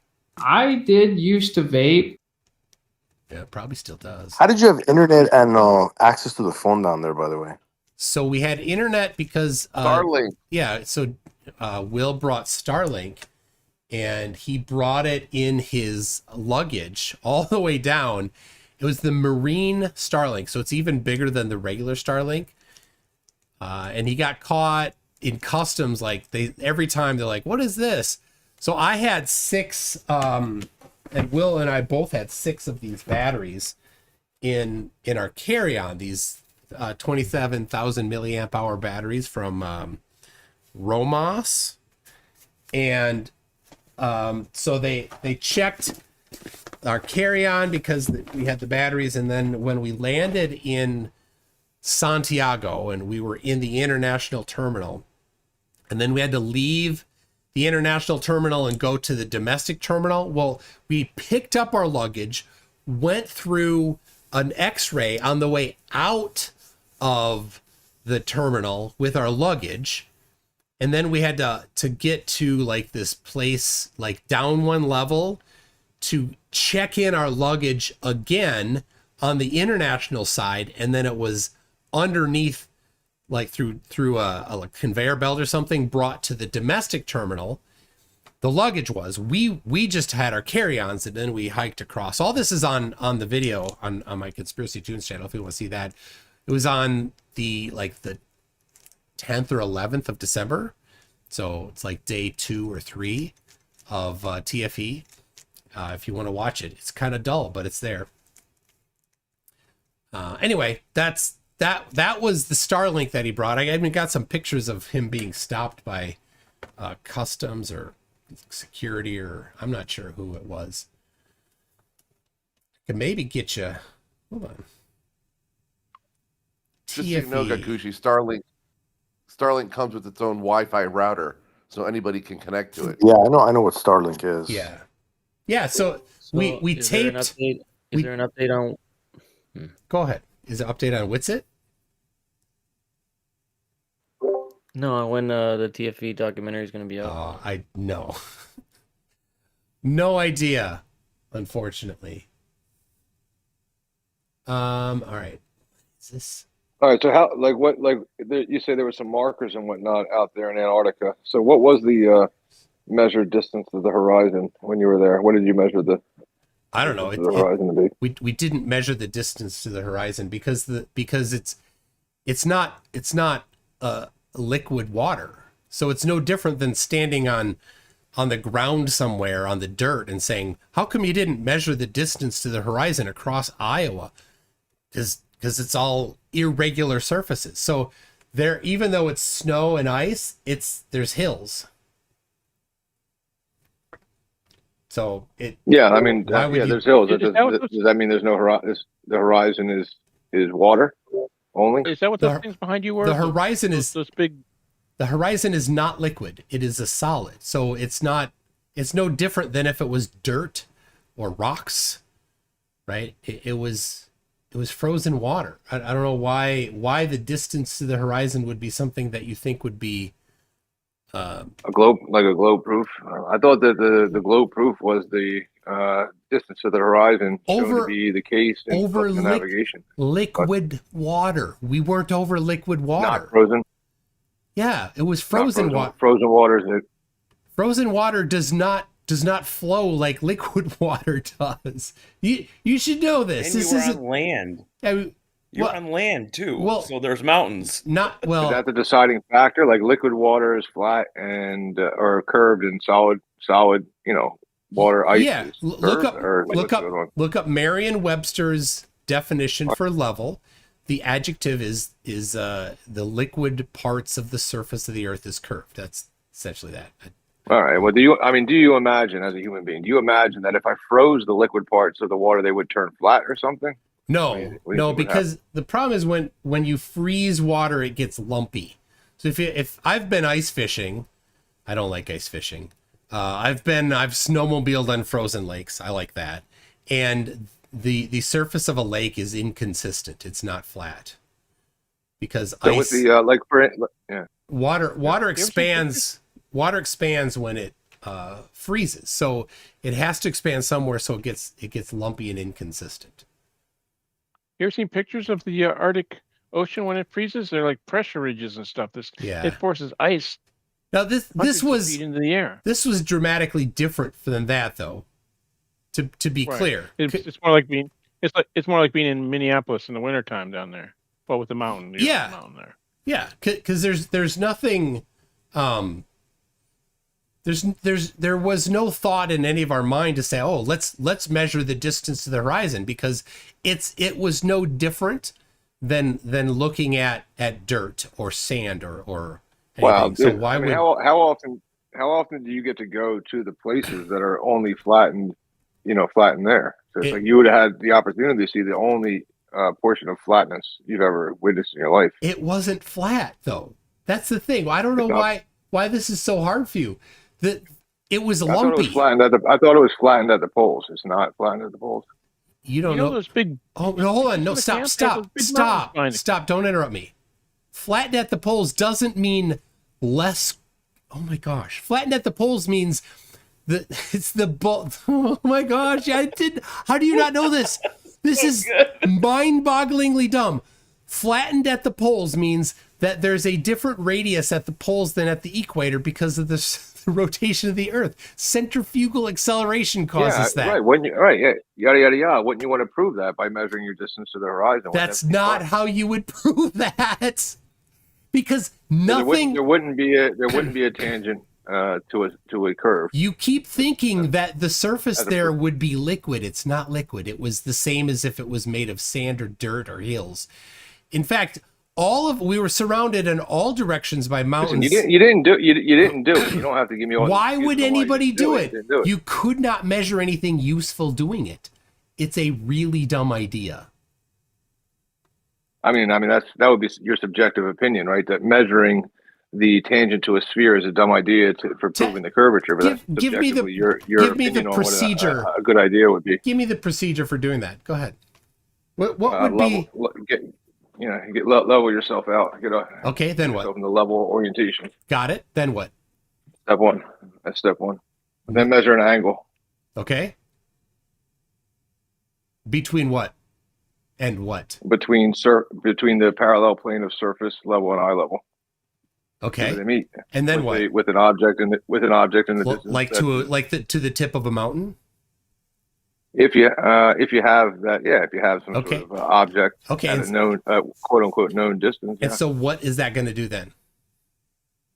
It's going to give you an expectation. Okay, walk me through the math. Let's go over the math. That's it. I mean, that's it. So let's go over the math. No, you think this is useful? You must have figured out the math. I think you're. Of course not.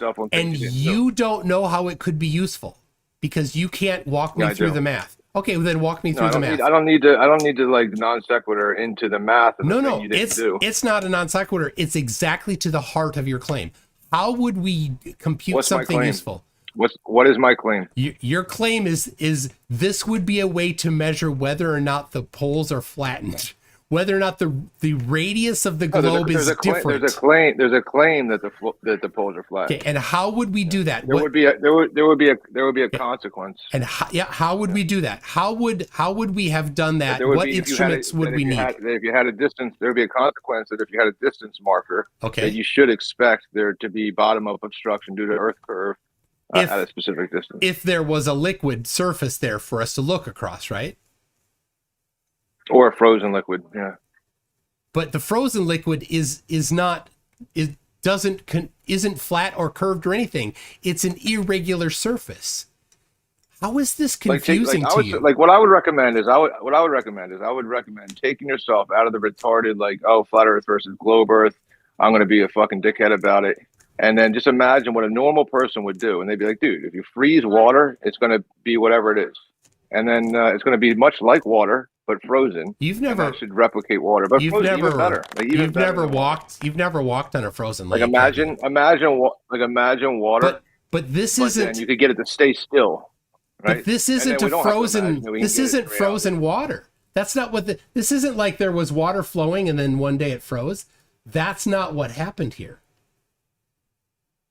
All right, what did you observe to happen? So what happened is this is snow and ice chunks that have blown around for years and years.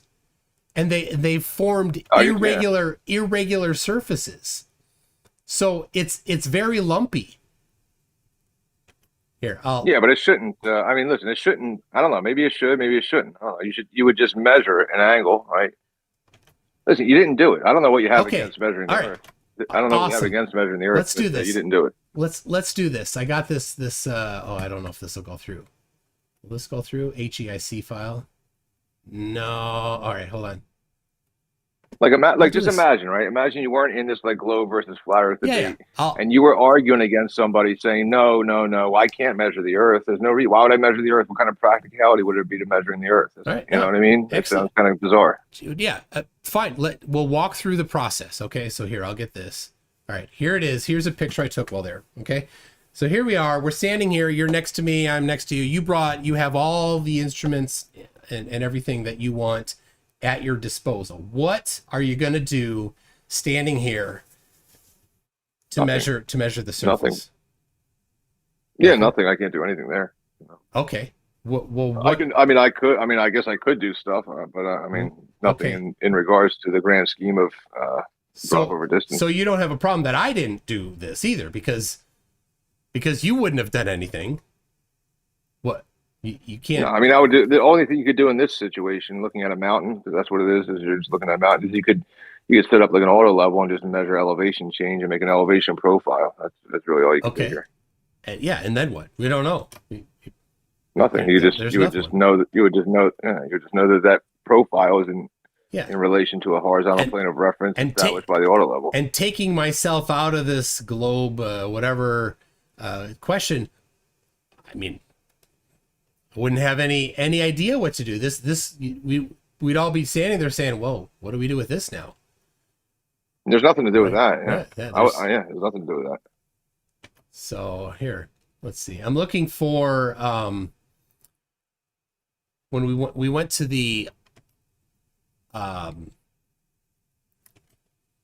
do they call them? The snow, the ice something, kind of ice sculpture-y place. Oh, there it is. Okay. Here we go. This is super cool. This was one of the best parts of the trip here. All right, so here's picture number 1 coming in. All right, so bring me through. We got a theodolite or whatever you want, an auto level. What are we gonna do there? Yeah, I know there's no markers. Yeah. That's Okay, why I was asking. but you're like, I mean, I prefaced it with were there any kind of markers, that distance markers that you could have used to measure the distance to the horizon? No, why? No, of course. And then you just rebutted with saying it was all frozen flat ice. No, I did not say it was flat ice. I said it was all frozen, non-flat ice. Lumpy ice. Lumpy ice. Yeah. So there's another one, right? Not anything you could. It's not liquid. You can't. I would look at that with my unassumingly and say I can't do anything in regards to the grand scheme of globe claim with this. Yeah. Exactly. So it's a silly thing. Productive, you guys. Yeah. Yeah. You know when you Well, freeze shit, water, man, I don't know. I asked him a hockey. question. He got pretty heated about it. Well, it took him a while to say that the No tank. No tanks. You know when you freeze water, it doesn't instantly turn into a hockey rink, right? It's I don't know. Have you tested that? It's even worse than that. You have to like surface it. Yeah, even if you, yeah. All right, In okay, the tent you slept, did you have like portable heaters or what? No, the tent we slept in was cooking hot. It was absolutely way too hot. So it's made for super cold, and it's got 2 layers, 2 zippers on it. So you open the outside one, and then there's a little gap, and you open the inside one, and they're transparent to UV light. So UV light can come in, hit things, and then turn into heat. And that's why you need to wear either cover up or you want to put on sunscreen even when you're sleeping, because you can get a sunburn. But I was totally covered when I was sleeping. Anyway. is the pushback you get from the flat Earth community now after the trip? Is it that you didn't even go down there at all, or is it that you didn't really see a 24-hour sun, or what is the exact argument? I get really just two things. One is people claiming incorrectly about whether or not we went, right? Thousands of people go every year. There's no question about people going to Antarctica and seeing the 24-hour sun. This is an undisputed fact, and there's just a very tiny small group of people that need it to be false for their cosmology. And then the other is people saying, claiming things in the sky can't somehow, you can't use those things to determine the shape of the Earth, which is ridiculous because it's been used for centuries to figure out your position. And of course, flat earthers for 175 years have been saying that you can use things in the sky to determine the shape of the Earth until we go to Antarctica, and then suddenly that story changes. And so then they only want to talk about things on the ground until I ask them, hey, awesome, I measured the distance between 2 points on the surface of the Earth. Using the flat Earth model, what is that distance? And then they don't want to talk about things on the ground. Right? That's weird, isn't it? Here, let me show you what I mean. I've got this here. So I measured across the surface 2 different positions. Is this?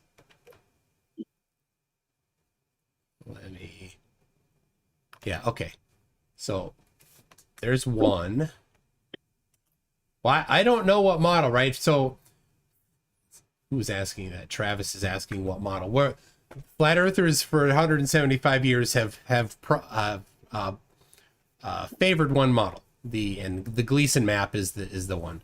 So North Pole in the center, sun circling around between the Tropic of Cancer and Tropic of Capricorn.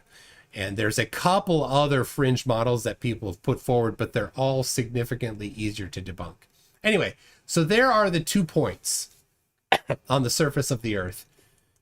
For those who are like, oh, we can't look at the sky. We can only look at the surface. So I'm like, okay, here's 2 points on the surface, and this is open to any flat earther. There's those 2 points. What is, according to the flat Earth geometry, what is the distance between them? And I've not gotten any flat Earth intelligentsia to answer that question yet. But you wouldn't actually go and measure the distance in reality. You would just defer to the GPS and ask it what was the distance. Oh, but I did. So here's a little look at what I actually measured. So there is, through the laser rangefinder and that little box at the bottom, I covered up, I redacted the actual distance measurement. You can see there is kind of a yellow thing that was a reflective vest that I got at a truck stop on the way down, and that's my daughter there. Hands off, boys. That's my daughter there holding up or wearing the vest, and I measured the distance. I measured it 4 times from one direction, east to west, and then we swapped spots, and because we drew an X on the sand there, and we swapped spots and measured the other direction, so I got 8 total distance measurements. So there you go. So I did actually measure the physical distance in reality.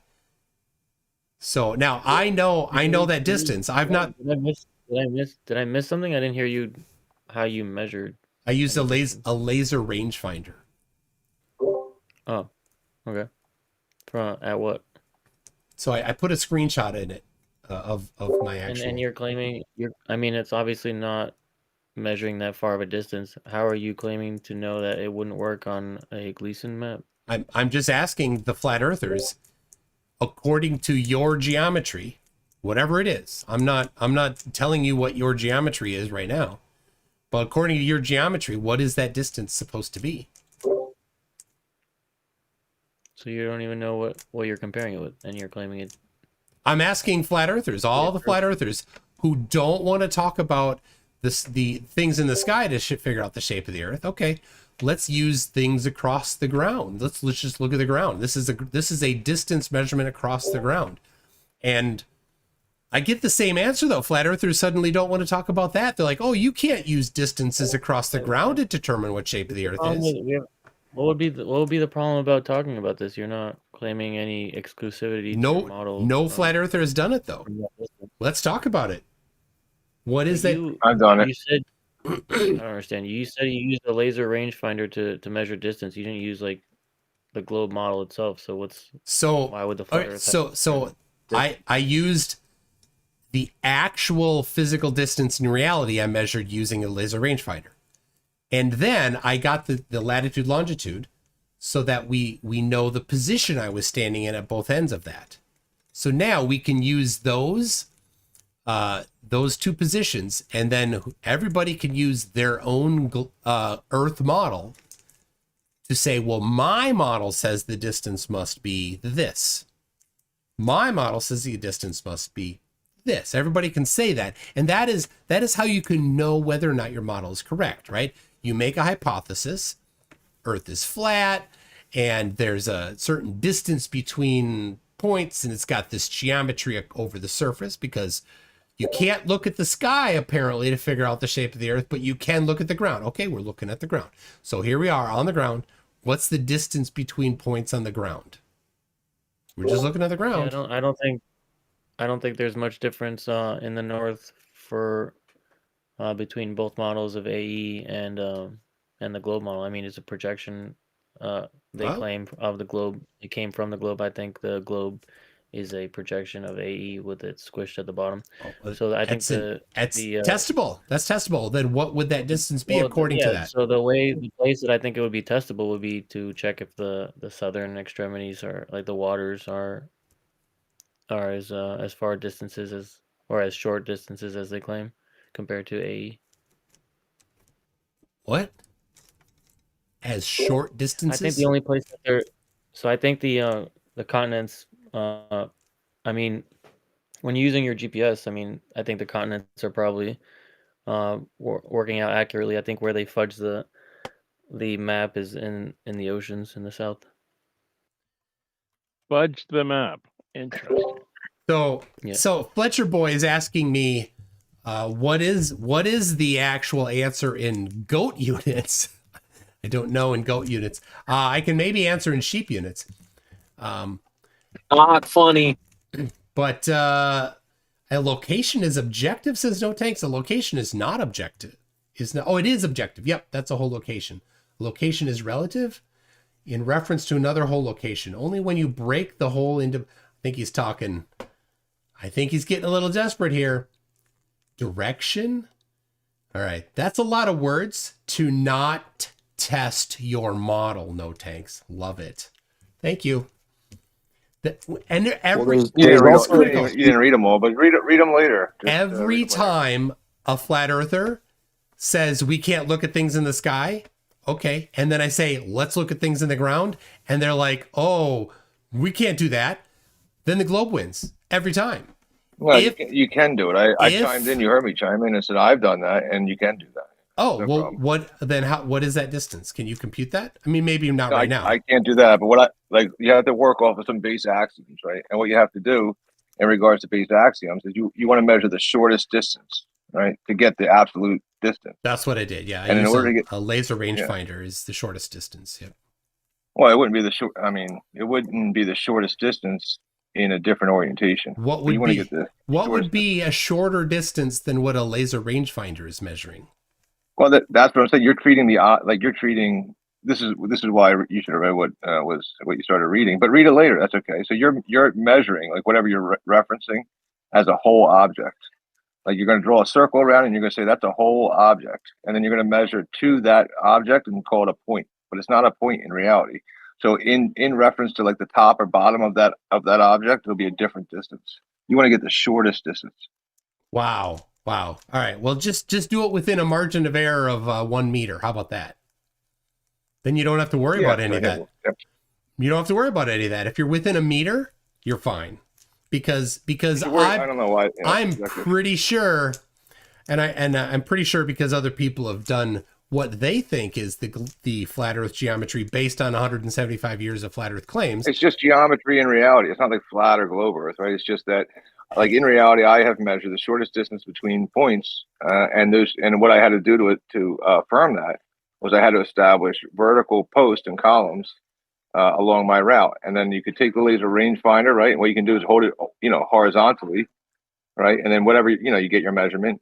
And then all you do is tilt it up a little bit, get a longer measurement, tilt it down a little bit, you get a longer measurement. You don't want the longer measurement, you want the shortest possible. All right. None of this matters. I already did the measurement. I already got it. No, and all I'm asking is, can you get within a meter? It was actually 8 measurements. So that's just one measurement. Can you get within 1 meter? And if you can't, that's fine. Globe can, and Globe wins. Yeah, you're gonna have to set your standard or your reference. Like, get in within a meter of what? I used a laser rangefinder standing at one position and pointed it at somebody. I don't even know what this is. Standing at a different location and got a certain distance. Measured the distance. That's just going to be that's just one dimensional. Excellent. That's all. That's all we need. So this is how you test a hypothesis. This is how you do science, right? You say, I have a hypothesis. The Earth is a certain shape and there's a certain geometry to it. Okay, excellent. All of those things now we can test. So I hypothesize that the Earth is a globe with an average radius of 6,371 kilometers. From that, I can take those 2 positions on the surface of the Earth and I can use that to say, well, the distance according to that geometry must be this long. Now, somebody else can say the Earth is flat and then the geometry is this. For example, the Gleason map says that there's 60 nautical miles per degree latitude, and that the latitude are concentric circles around the North Pole. From that, we can construct a simple polar coordinate system that's got the R, which is 60 times the latitude, and the theta, which is the longitude. Well, now we can just do a polar distance formula, or we can convert to Cartesian coordinates and apply the Pythagorean theorem, and then get the distance between them using it that way. That would be the shape of the Earth that 175 years of flat earthers have claimed. Now, maybe somebody has a different claim, but that's the claim. That's not the shape of the Earth. That's just a horizontal line. Shortest distance. No. The claim of the shape of the Earth and the geometry tied to it for 175 years has been North Pole in the center, Sun circling around between the Tropic of Cancer and Capricorn, and that there is 60 nautical miles per degree latitude. That's the claim for 175 years. I've got a stack of books saying this, right? Gleason's map memorialized this. But that's not true. That's not true right off the bat, because it's flattened at the poles. You don't think it's flattened at the poles if you're a flat earther. You don't think there are poles like I think there are poles. So I think it's flat. I think it's flattened at the poles, but for a different reason than you think. Magnetic poles. Like a North Pole there'd be like a South Pole location somewhere. I think that's what he's getting at. What? Magnetic poles have nothing to do with the geometry. The magnetic poles don't have anything to do with geometry. They're separate because they don't even line up. They're not in the same spot. I know. Well, so like a magnet, right? There's like a point where there's a North Pole, northern field, and then the southern. Most magnets have that. We know that the Earth has a magnetic field. No exceptions. But it has nothing to do with the geometry. Miles, but we have to confirm. We'd have to confirm the distances between different places. But who here has the ability to go and confirm all the distances between the countries and everything like that? You don't need to do that. You can do major cities yourself. Oh, that's what you were doing. Yeah, I did that. I did that for my spot. Yeah, I did that right there. So this is the cool thing. I did that for one location there. Well, I've actually done it in multiple locations. I did it in Santiago. I did it in Punta Arenas. I did it in Tahoe. I haven't done the math for Tahoe yet. And I did it in Antarctica. So I got measured the physical distance between different points on the surface of the Earth. Right. And so anybody can do that. And everywhere I've done it, I haven't done Tahoe yet, or I haven't done the math for Tahoe yet, but every single time that I've measured the physical distance and then used the globe model to predict the distance, they've matched every time, no exception. And I've used the raw data. Yes, I've used the. I'll give you that in a second. I've used the flat Earth distance claims, the flat Earth geometry that's been published for the last 175 years, and tested that, and it did not work. So here's which one? Which one? And which one did you test? Like which is Can you give me an example? Taylor, what is the one flat Earth model that has been the prevalent model for the last 175 years? Only one. I didn't know they had like distances between the places established in the flat Earth model. Gleason map. Give us an example of Gleason map has that, Taylor. Have you not paid attention? It's right. It's right there. There's a legend on the Gleason map. The legend says there's 60 nautical miles per degree latitude. Wow, how would we know like the distance between everywhere? I haven't seen anybody personally test it. I personally tested it, and it worked every time for the globe. Yeah, you can personally test it. He's got this like I mean, I guess I'll test it ellipsoid too, going 'cause- on, which is not. It's not what he thinks it is. He thinks it's No, it's some kind fine, of perfect like- sphere. I don't Give think me it's a an perfect sphere. example of one location Hold to on, another that you tested. Taylor. Hold on a second. Well, who was You that? won't give examples, I will. numbers. Calm down, Taylor. I will. Who was it saying that? Who talking about this perfect sphere that I think is a Yeah, perfect 60 nautical miles per degree. Okay, well, that was, I'm just quoting Gleason, the 175-year flat Earth model, the 60 nautical miles. When per did degree. Gleason become a flat earther? What kind of fucking weird I have shit no is idea. it? Alexander Gleason was. He's telling it to his weird, crowd, I bro. think. Alexander Gleason was a flat earther. He wrote a book about it. He's the one credited for the Oh, map really? that every flat earther has hanging on their wall. Yeah, you keep saying that though, and all these guys are saying they don't believe in the Gleason's map, but you keep saying Okay, well then give me the map that you do think is correct, or the geometry that How you would do we think test correct. this? I think Okay. the Monty is a better map. You've personally tested a few locations, but how could we personally go test all locations? You There's could even get- places you can't fly over. You could like get there's locations you can't. yeah, just go measure all the places you can. Yeah, you're good. Once you do it 3, 4, 5 times and you find out that no flat Earth model matches, you can throw it away.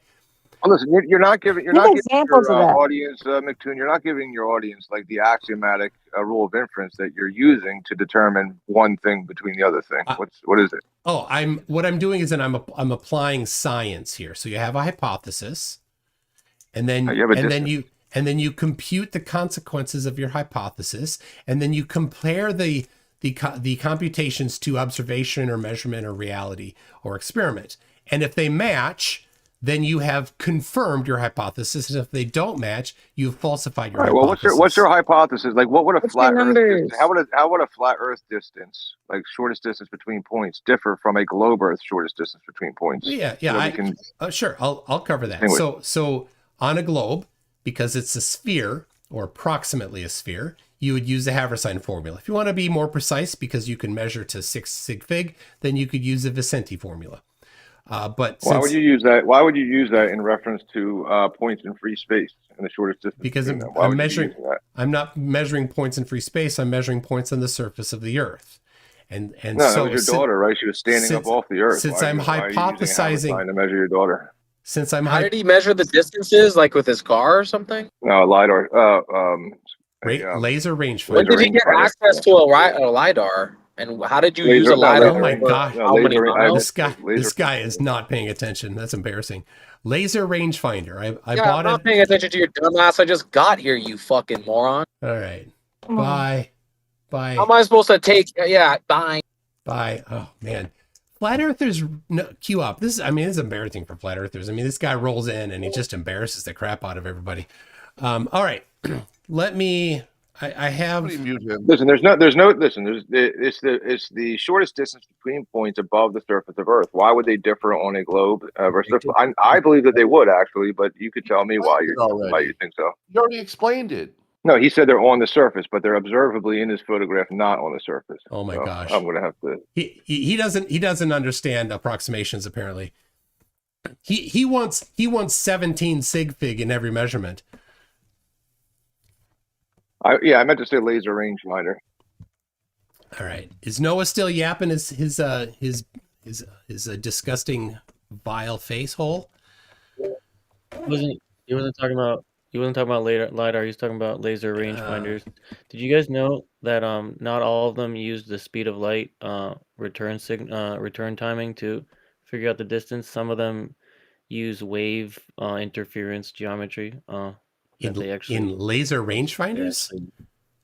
Yeah. Dude, I'm just using a cheap laser rangefinder. That's all I'm using. I'm not so I had He had what? See, I muted him since he just decided that all that he could do is. Why'd you mute him? Because he's just spewing out insults. I'm not sending that out over my really YouTube. good argument I mean, he's already embarrassed Flat Earth enough by being a dickhead and a complete asshole. He just proved the Flat Earth, and you're censoring him from your community hearing him. We know he didn't. All right, let's see. Anyone with a link can view.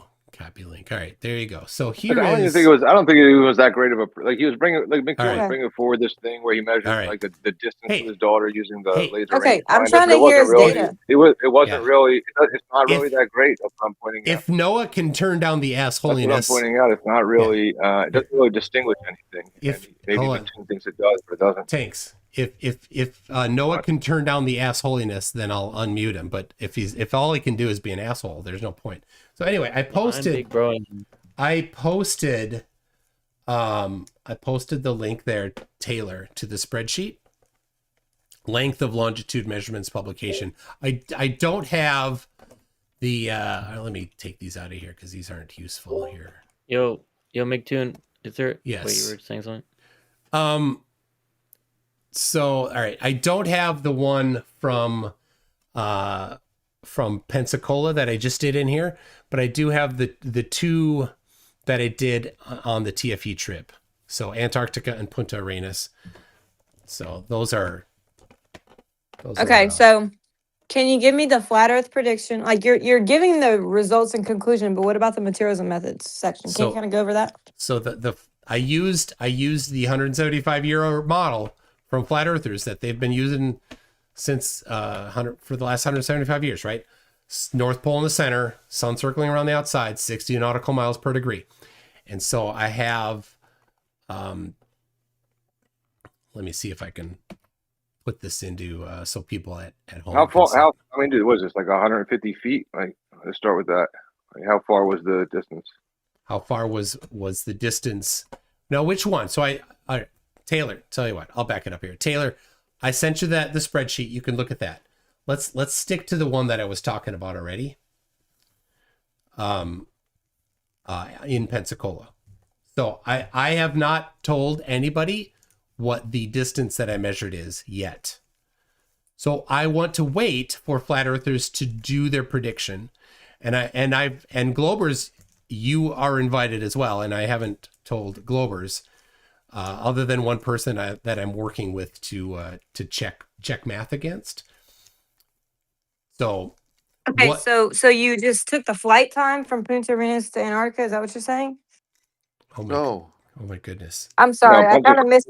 He was in Florida. He took a picture of his kid. Okay, I'm sorry. There's something that happened in my house. Post the coordinates again. I'm sorry. Yeah. Okay. So I just want to hear your. Just listen. He's going to start over from scratch. Just all right. Listen. I'm going to apply science here, right? Form a hypothesis. Why didn't anyone let Taylor finish talk? I thought she was doing something. Compute the consequences, and then compare the consequences to reality. If it doesn't match, your hypothesis is wrong. If you're right, it doesn't prove anything. It is confirmation. Right. So here are you referencing the scientific method? That I just did. Yeah. There you go. So here comes the view through the laser rangefinder to my daughter. And I covered up the actual measurement so people can, without being biased by the results, can compute using their model, can compute the consequences without being biased, right? So you don't fit your prediction. He's just muted right now. All right. So here is position 1 and position 2. There you go. So this is testing a hypothesis. So we can test multiple hypotheses here. We can test the globe because the globe has a specific geometry. We can test flat Earth because flat Earth has a specific geometry. Is that it? Yep. Wait. This is how science is done, Flatties. Hold on. From the start. Okay. Introduction. Hypothesis, right? Then for your experiment, usually like there's an independent, dependent variable, establishing causation, stuff like that. But you're just taking like an observation. That's cool. There's no So well, it's a measurement. It's not a qualitative experiment. Observational This is a quantitative experiment. So experiment requires manipulation, but you just did an observation. No, it doesn't. That's cool. It does not. It does not always require manipulating an independent variable.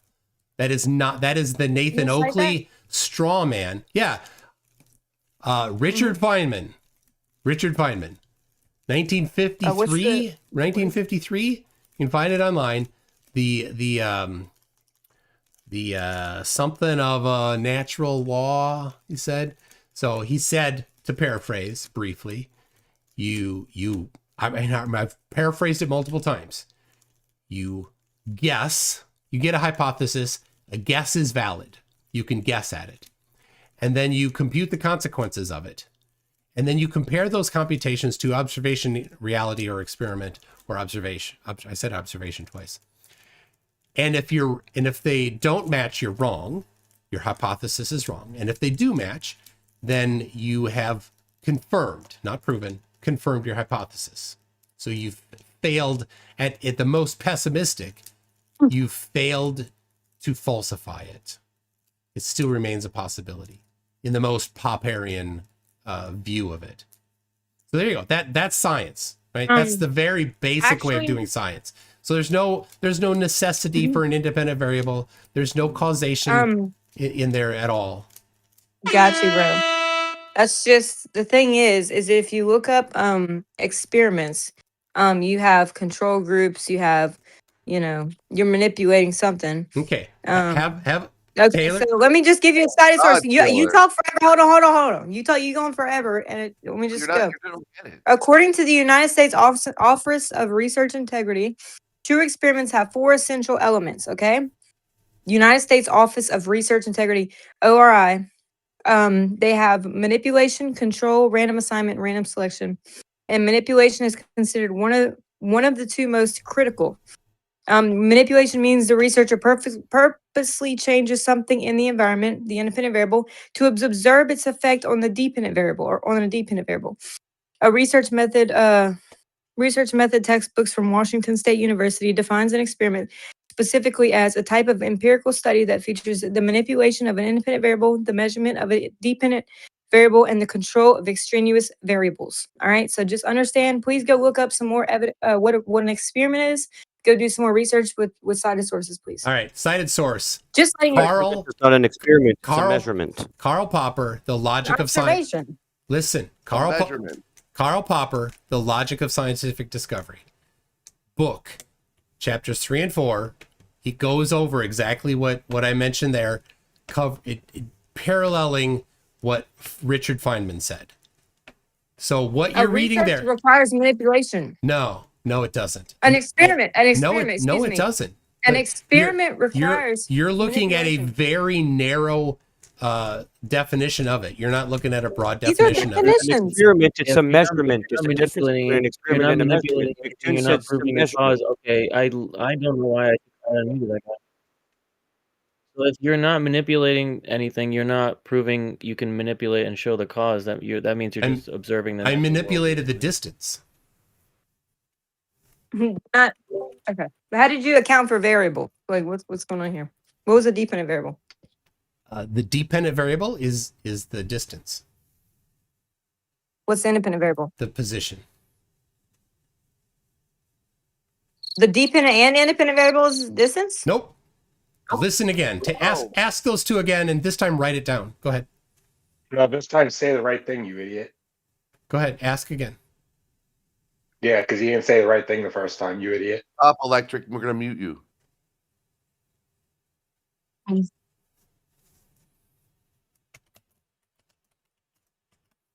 All right. Okay, it's called an observational study. Just letting you know, it's still real. It's a valid experiment. It's still considered research, but it's not an experiment. It's an observation. They have observational research. That's cool, but it's not an experiment. It is 100% experiment because it's a falsification test. Karl Popper, Logic of Scientific Discovery.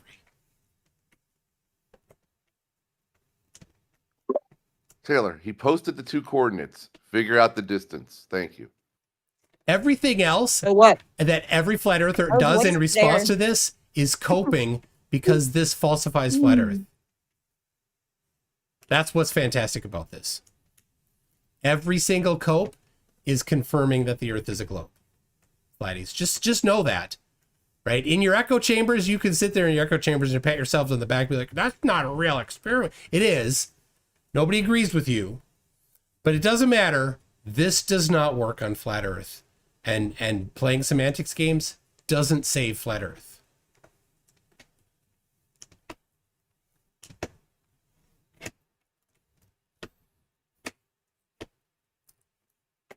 So, back to the question, flat earthers, if you don't want to talk about the sky, then let's talk about the ground.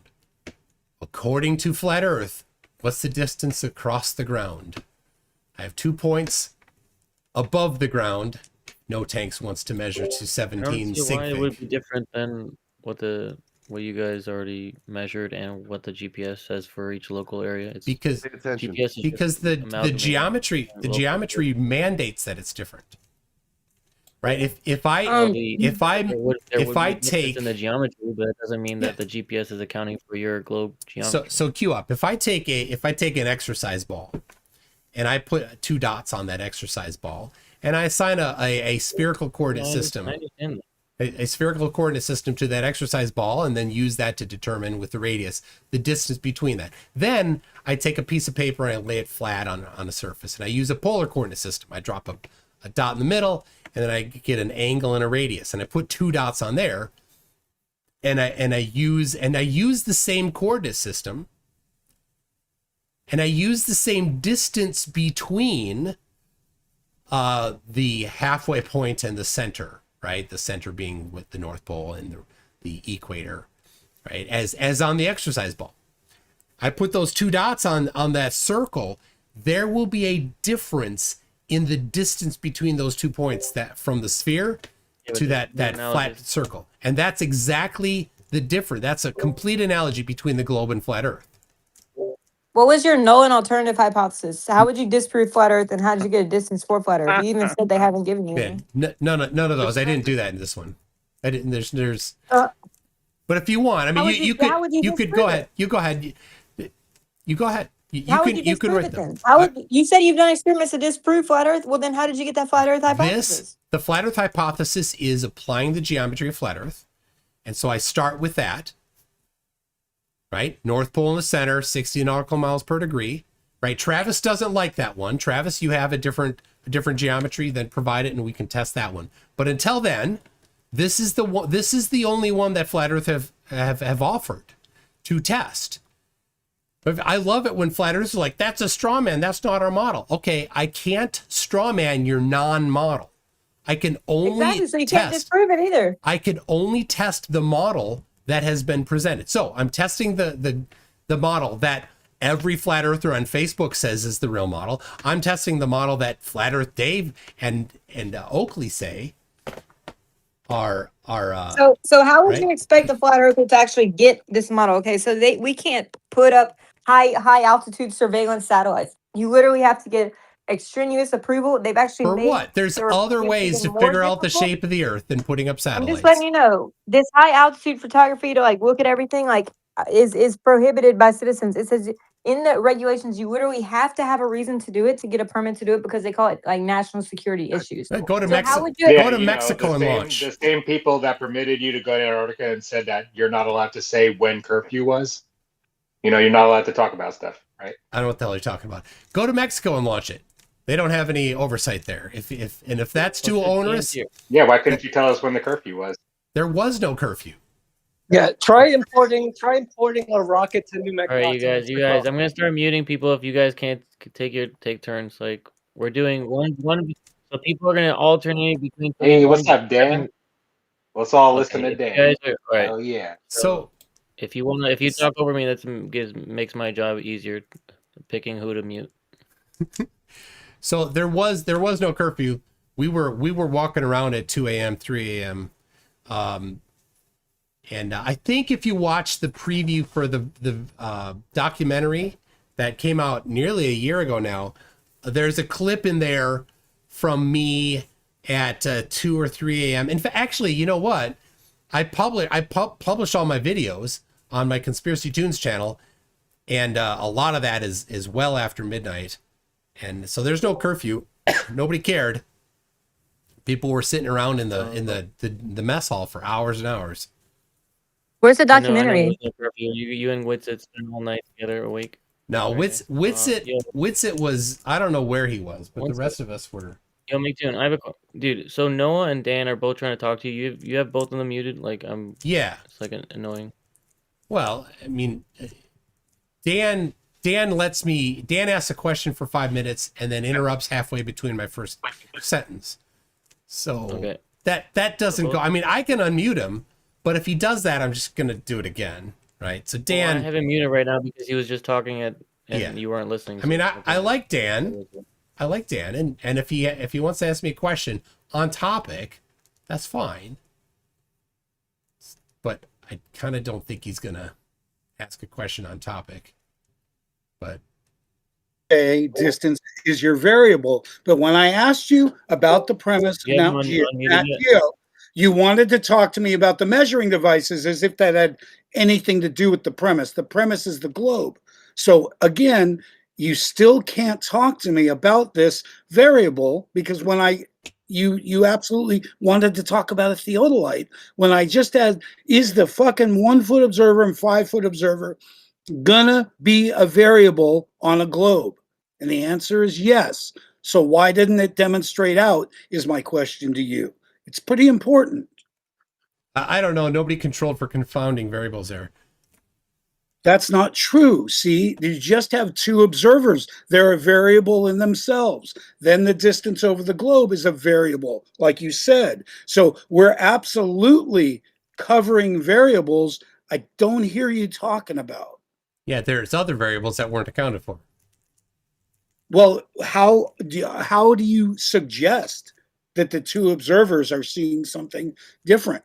What are you saying, that the 1 foot guy's unable to see the same thing as the 5 foot guy? Yeah, that's expected on the globe. They should be different if the air conditions are dramatically different. So can you address the premise? Is the premise any good? No, this is what I need. The premise is no good because I mean, if you had the variables, right? If you had the variables, okay, people need to see something different. That was a little long. Dan got a little longer than last time before he interrupted the middle of my first sentence, and it wasn't so yelly. So good job, Dan. You're improving. So.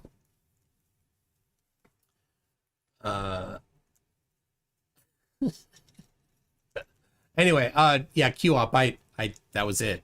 He had his chance. So tough nuggies, Dan. You know, when it's Dan and I just like on a Bro, now Noah's trying to talk to you. Oh, Noah wants to talk to me? Does he want to? All right. Well, all right. I'll give you a chance, but if you're too assholey, I'll do the same thing. Okay. He went. All right, to go any Noah. other places. There could be all kinds of other places that don't All match right, the globe. Start over, Noah. Like a cherry. It's like that's a Texas sharpshooter. Start over, Noah. Ladies and gentlemen. Go ahead, Noah. Yeah, let me get this straight. Your globe proof is that you went to 2 coordinates and measured the distance between them. That's your globe proof. I can go over the experiment again if you want. No. Yes or no? That's your globe proof. Yes or no? No, it's not proof. It's evidence. It's a falsification of flat Earth. Okay, that's your yeah. No matter. Yeah, I don't give a fuck about the whatever. The intricacies.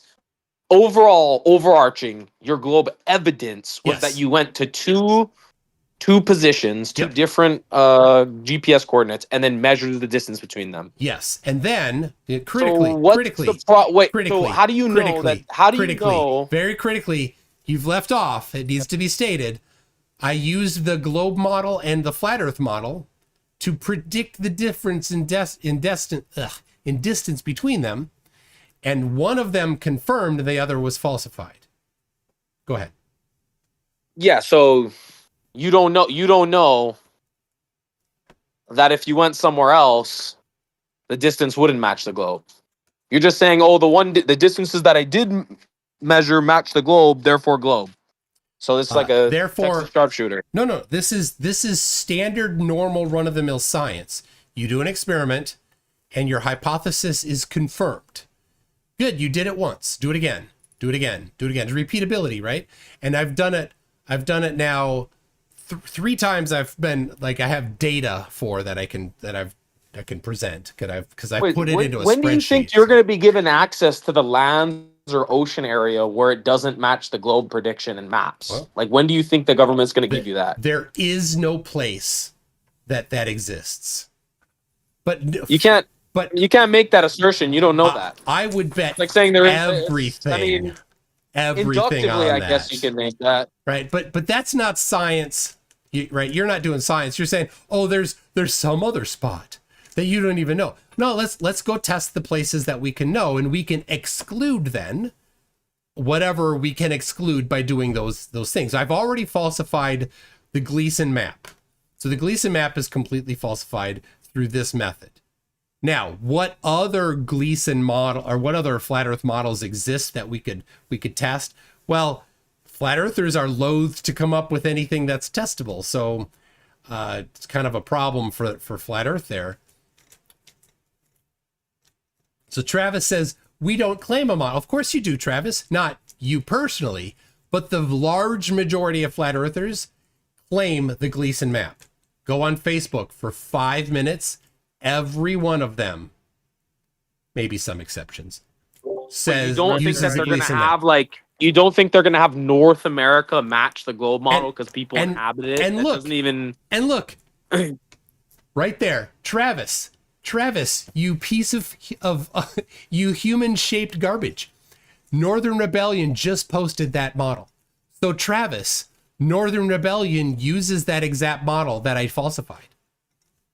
There you go. Thank you, Northern Rebellion.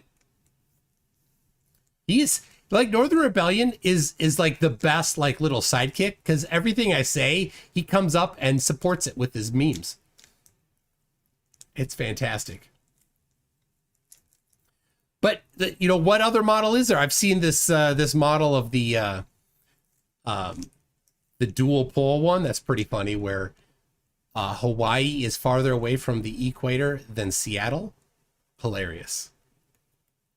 And of course you fall off the edge. Like boats fall over the edge now. Like, really? Is that where you wanted to go? I posted Waka.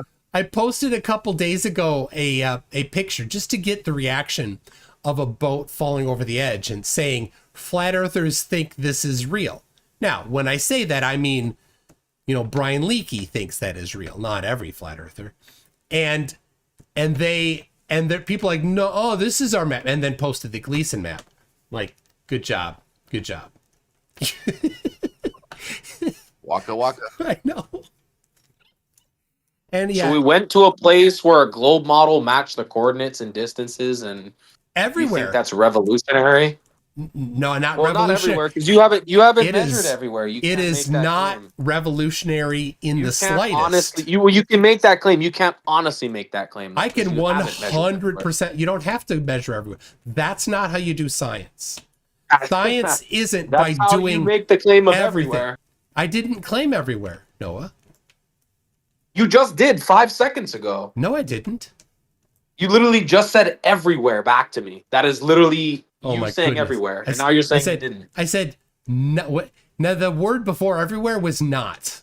So not everywhere, Noah. I did not test everywhere. Okay, but got that's you. Okay, but okay, no, okay. but So you went to a never. couple Yeah, those places. steroids are wearing Got off you. MCToon. Got I it. think you need another dose of those But testosterone. I didn't hear the not. But I didn't hear the never. not. I just Okay. heard the everywhere. But Noah, That never, testosterone's wearing off never MCToon. I think you need some more. never in science is the requirement that absolutely everything be tested. That's not how science is done. It's well understood in science I understand that the you inductive can't reasoning. Yes, you can't got test you. everything. Yeah, so you can the But best. that's not like a break. That's not a breakthrough. Like everyone in flat Earth already knew. No, that. yeah, Like, the it's not a places where we breakthrough. test things. Yeah, the places where we test things and distances, 2,000 like on North America, 2,500 years ago. We know that they're going to be accurate. But I In tested Antarctica, too, didn't I tested in Antarctica and South America. Yeah. And Dave McKeegan, I don't have his data, but Dave McKeegan tested in England.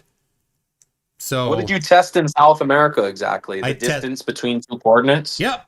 I did this same experiment in Punta Arenas.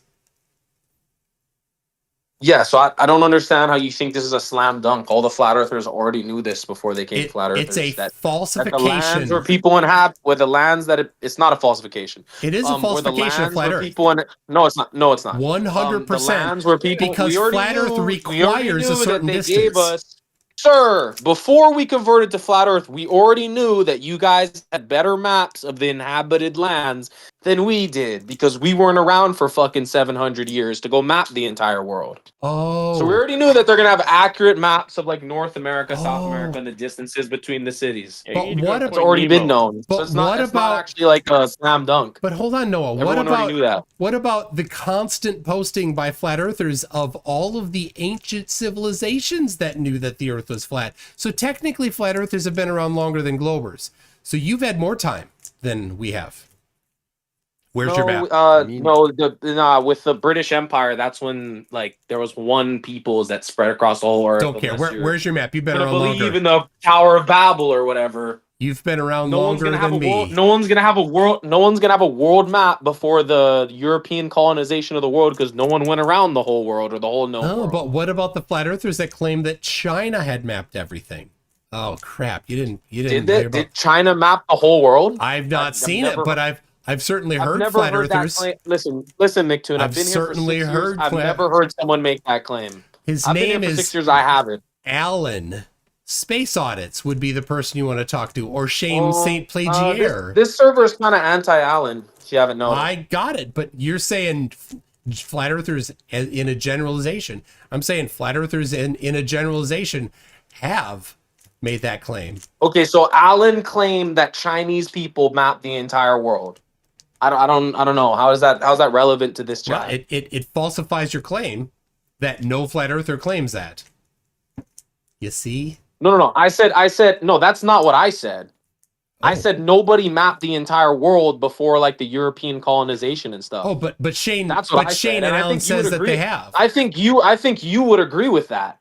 I think you would agree that it's the British Empire that mapped the world. Would you not? I think, well, it probably need to be a little broader than British Empire, but I think in general you're correct. Okay, the Spanish and the Portuguese and the British Empire mapped go. the entire world. You would agree with that, right? That it wasn't a Chinese person? So nobody would be making that claim. I'm gonna be more specific because they didn't get over to the other side of like they didn't know about Baja California Peninsula and stuff like that for a while still.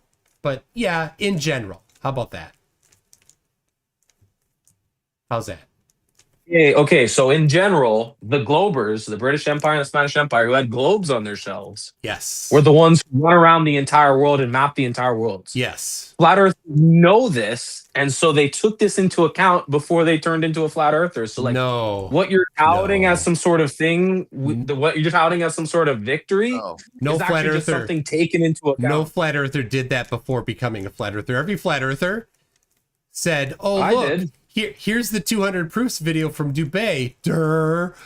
So Earth is a disc with the North Pole in the middle and the sun's going around. That's Dubay, right?" Nobody says it's a disc. Yeah, that's. I've never heard any You flat said earther say nobody. Yeah, you I'm said a stupid nobody, flat but earther, right? And I'm just a loser. I mean, how many flat earthers have the Gleason map hanging on their wall behind them? Mikey Smith, Nathan Thompson, Witsit's had it on it you know. I got the Urbano Monte. you mentioned two people that I don't even know, and then a fellow one of your shills that you do. Nathan Roberts. You got Who is that? Dean Who is that? Odell. Bandwagon fallacy. You got right? Why don't Yeah, you this talk is a to bandwagon. Rob This is a bandwagon. Skiba. I'm just saying that this is how cousins and your uncles. this is how flat earthers became flat earthers. Rob Skiba is the guy you used to do psyops with, and now you do it with Witsit. So why would you? I've never met Skiba. You need to go everywhere. Why? You need to go That's everywhere. not. Yeah, What the hell is yes, wrong? You have. I have. Oh, prove it. Go ahead. Yeah, dude, you admitted to Shane that your son used to go to Sunday school with Rob Skiba. Oh my gosh, you're stupid. How Yeah, wrong? that's true. How wrong could you be? That is No, that's true. that is You the admitted it. wrongest thing that anybody's You ever admitted said. that. That is Well, if I'm wrong, then your admission was a lie. Prove it. Go ahead. $10,000. Yeah, I'll put. Will you put 10? Will you put? Will you put $10,000 on that? Man, that's why you all gotta sound give it to dumb Shane. at the same time, saying the same dumb stuff. Will you put $10,000 on it? Dude, Shane told me personally. I don't care what Shane Why are said. you ashamed of being? Why are you ashamed of who you are, man? I don't care what Shane said. I never said that. I've never met He said you Skiba. told him that. I did not. You told him. I did not tell him that. So he's lying. So will you put $10,000 on his lie? He said you had. He said you had an interview with him. With who? And in the interview, Shane. I've you had an interview spoken to with him. Shane. It's on my channel. Fuck up, MCToon. He's explaining what Every time, every time I've spoken to Shane is on my channel. You can go look at it. Go ahead. MCToon, stop lying about it, dude. We know the story. Go ahead. Let's hear it. Yeah. So Yeah, you talked had an to Shane. You told him that Rob Skiba and your son went to Sunday school together. We've known that for years now. Not true And at that's all. why you became. You became an anti-flat earther. 100%. 100% a You didn't lie. want your son- you didn't want your son. You didn't want your son to be top flat earther. And flat this- earther at Sunday school. And this is, Dude, you lie about being Canadian military. You lie about being Jewish. You're weird, dude. this is. There's so many things lie about about- this that you are lie that about are blatant psyoping lies. us with it. What was your job in the military? Well, when you, you, were, you should pick working that up. on You should pick that up with Shane, email not stuff? me. You're shouldn't the be one Shane's parroting. investing. You're the one parroting Shane's lies, not me. Without doing your Well, own you don't research. you don't seem man enough to have a conversation with Shane about it when he told us all that This is news to me right now. Of your son, but I would be. It's not. I've told you this. It's now you're lying. I would be glad to confront Shane for his lies. I've confronted you with this. Let's call Shane. Let's get Shane right now. First time. Let's get Shane in here right now. Yeah, bring him in here. Let's hear what he says. That's what he told me. So I don't know. We'll see what he says. That's what this he time. told me. That's all you need is some third-hand information. That's all you need. All right. Can anybody tag him? I don't know if I even have him connected. Just tag him. Or is he even in this server? I don't think he's in. He's not in the server. You can't tag him. There you go. So let me make it clear. Get away from it. Let me make it clear because probably he's either this is a game of telephone or he's lying. I think this is just a game of telephone. Let me make it clear. There were friends of ours at church that I discovered after a while that they were flat earthers. And at least one of them had watched some Rob Skiba videos. That's it. Now, this person's kid, I mentored. I taught to drive a car. So now the one that I taught to drive a car, not a flat earther. Anyway, that's it. They had watched a Rob Skiba video, and maybe the game of telephone turned that into something else. But I've never met Rob Skiba. So, my kids are too old to have been in Sunday school with him. So it couldn't have been, and we never lived anywhere near. I don't even know where Skiba lived. How are your kids too old for Skiba? Skiba's like around your age. I think you meant it made the sense other that way he was around. at your Sunday school.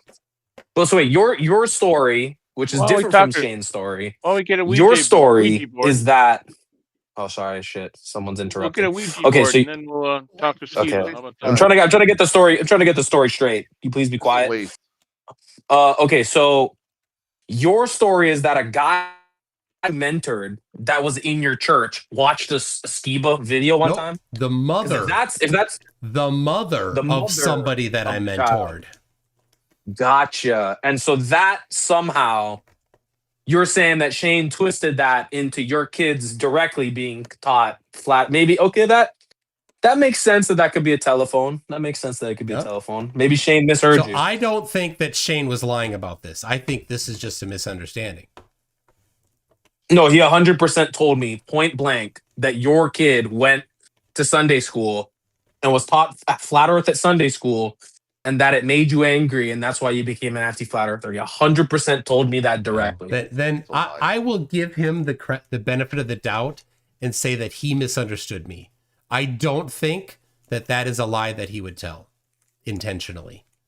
And I don't like. I feel like you told. I feel like you told him something different. Now you're changing your story. I don't like Shane, but every time I've talked to him is on my channel, so it's for public review. You can go download this transcript. YouTube has already made transcripts, so you can go there.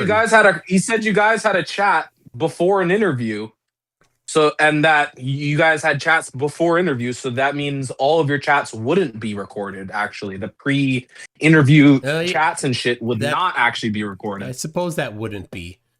All right. Skiba died at the age. It has nothing to do with anything, of course. Skiba died at the age of what? He was born in 74, so he would be 51, 52 this year. If that's the correct age. You have his birthday pretty memorized for someone you have no relation to. I typed Rob Skiba age into Google. Do you not have Google where you live? It's pretty easy to find the age.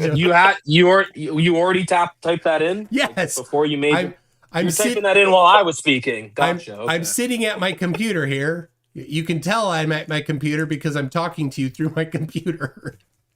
Noah's a hunt and peck kind of guy. Hunt and peck. Yeah, you don't know how to type. I'm a touch typist, and maybe you're not. It's okay. Some people use like a pencil, like use the eraser and just tap, tap, tap. Can we talk some science or some evidence? Yeah, okay. So you've measured distances and they match the globe in certain places. So now everywhere the whole world is a globe. I didn't say everywhere. I still haven't even really got this whole thing down. So you think exactly sure gotta go everywhere. The places that they would have mapped the most accurately and matched it mostly to the globe, you went and measured them, and then they matched the globe, and you think that's somehow a slam dunk. Where is the map? That falsified. Hold on. Let's be for clarity. There's no specific maps on the globe model, like a toy globe or the GPS when it's fully zoomed out, like globe Earth style. What? Like these areas that are mapped correctly are local flat plains. They're not. I don't know what you're talking about. None of that is true. But anyway, so it's not even. The sea charts are flat. I've seen them. It's not even. Sailing maps. So it's not even that maps, right? So I didn't refer to a map when I measured that distance or got my GPS location, my latitude, longitude. I didn't use a map for that. So none of it was about being mapped out. It was strictly about a test of the model. So no maps needed. That's what's really cool. So the shape of the continents, completely independent of the test that I did. You needed a map to get to your. You needed a map to get to your coordinate. Well, and I did use a globe map to get there. You're right. So that is definite, strong confirmation of the Earth being a globe. That means that the globe was ad hoc made to the places that you were going to go because you're in a little society box where you go to the places they tell you. I think you got there. It flew the globe. Got it. I don't think you know how science is done. I know exactly how science is done. Apparently, you need to go everywhere and just get to the point. Guys, y'all are crazy, bro. Apparently, you need to go everywhere. It's not me. It's this guy. NASA Shield never contributes. Why is he even here? You need to go everywhere. Not just 3. You didn't measure everything. I thought we were talking to MCToon, not NASA Shield. NASA Shield's like the lowest level glober. Can we talk to the high level? She's been trying to get in. Yeah, 100%.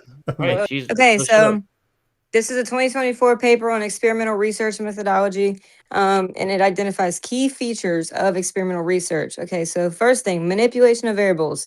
The independent variable is deliberately changed. Controlled conditions. Extraneous variables are held constant. Random assignment.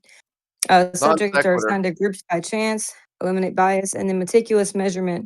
Non Dependent sequitur. variables are precisely recorded to enable causal inference. So you have to have a clear hypothesis that tests and test an explicit, clearly stated null hypothesis, meaning the absence of an effect, so that the alternative hypothesis can be accepted with confidence. So if you go look at any peer-reviewed papers on the requirements of an experiment, like it's not just an observation. I'm just letting you know. No, There I'm just- are so observational I had- studies that's still research, I had- but it's not an experiment. All of those things can be done in there. Thank you. Good. So you've confirmed Did that you what write I up did. your materials and methods? No, I or didn't. anything I on this? didn't. I didn't do any write up. I'm waiting for flat earthers to contribute Anything. their part. Then maybe I'll submit it to Nature and we can have some. No, you don't even have to. I just don't understand still what you did. You did a laser test between one place to another, and you said this matches the globe distance, and then you just said, okay, it must be a globe. I'm just curious. I didn't That's actually. exactly what he did. I didn't That's actually. exactly what he did. I didn't actually bring any strong conclusion to this particular one. But here I'll go over it again.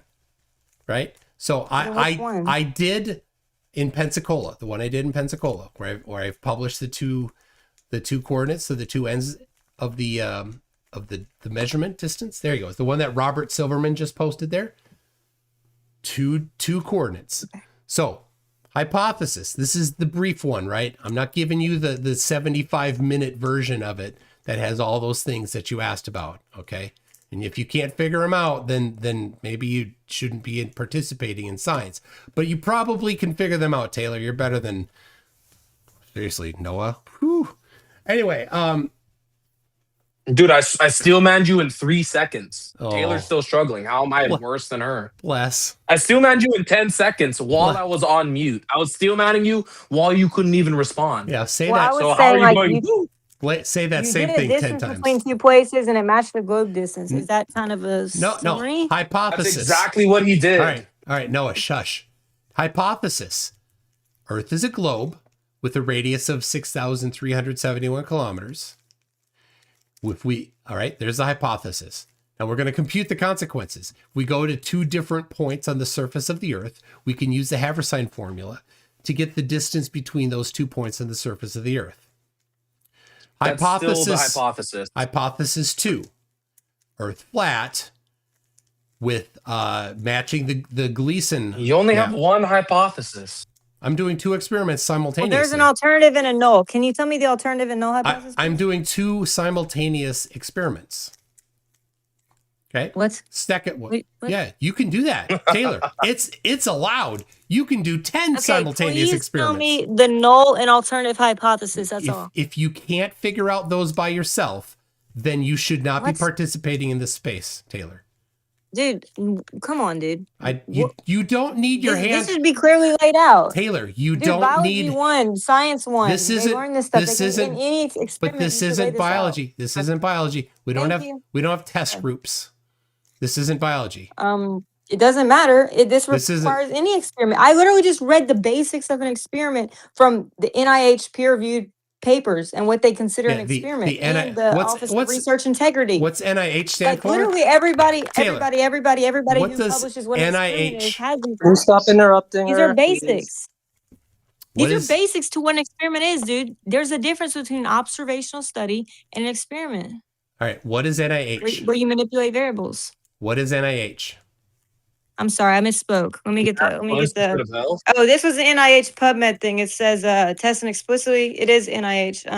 Okay. So that Full would text be. article states the scientific experiments are So- test an explicit, clearly stated hypothesis. Got that. All right, then they have the SSRN peer-reviewed. I can't research believe I methods steel literature. manned and defeated the argument, and you guys are re-going over it. Oh my gosh, you did After not. you- Dude, All right. I'm trying to Thank you, understand Noah. how he considers how he refuted flat Earth. Like I'm trying to get to the bottom of it. You understand? Yeah, you won't let me explain it. You think that demanding the null hypothesis, but fine. We can. I'll write it up, and then you can read it, and then be confused by it later. Okay.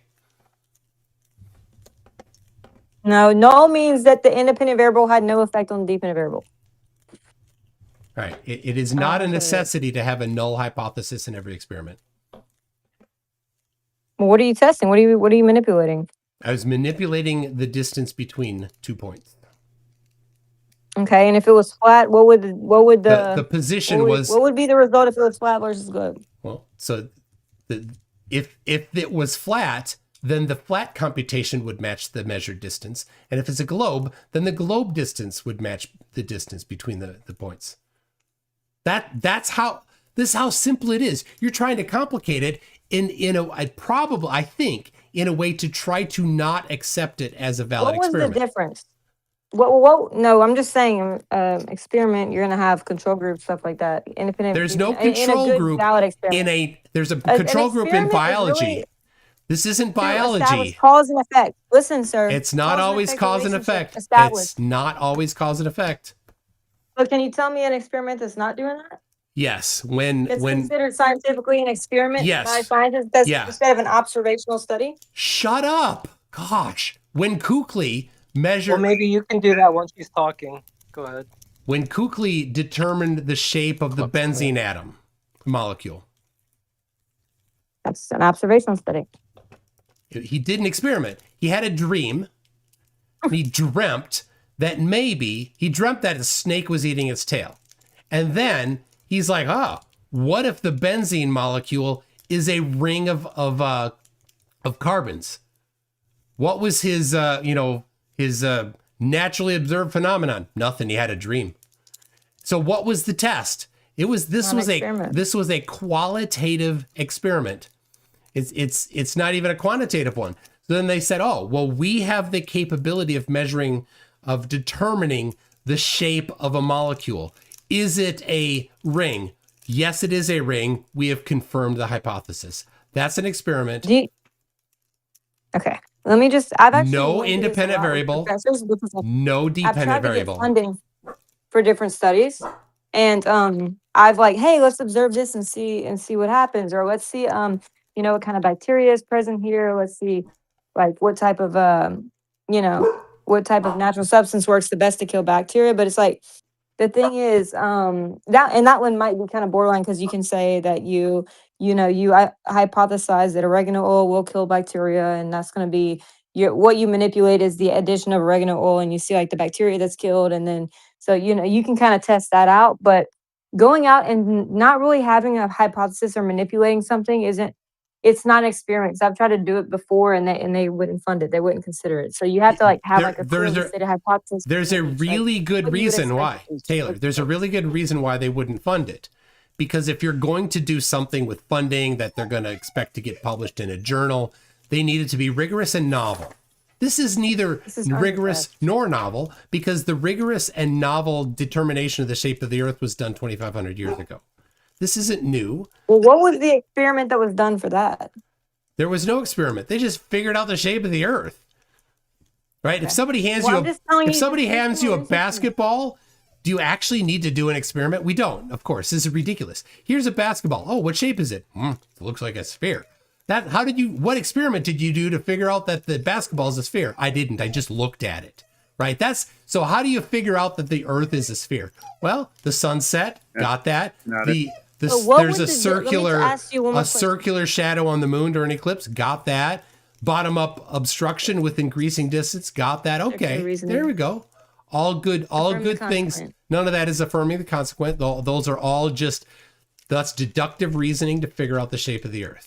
Got it. Oh, look at that. You can have just I'm holding a basketball. Exclusive. How do I know that this basketball is spherical? Well, I can just look at it. I can observe the properties. Well, do we have that ability to look at the entire surface of the Earth? Does any individual have that ability to do that? How would we actually? Yeah, 600 whole thing. Let's see. Well, I mean, 600 people have been to get high altitude surveillance. You can't it's even not. get approved for that. 600 people have done it. You can go ask one of them. It is. Go look at the current. If any one of us were to say, "Hey, let's just look at it," and go see ask one of them. Determine it's a sphere. You can't do that. You have to get There's approved. hundreds of people that have orbited the Earth. You can go ask them.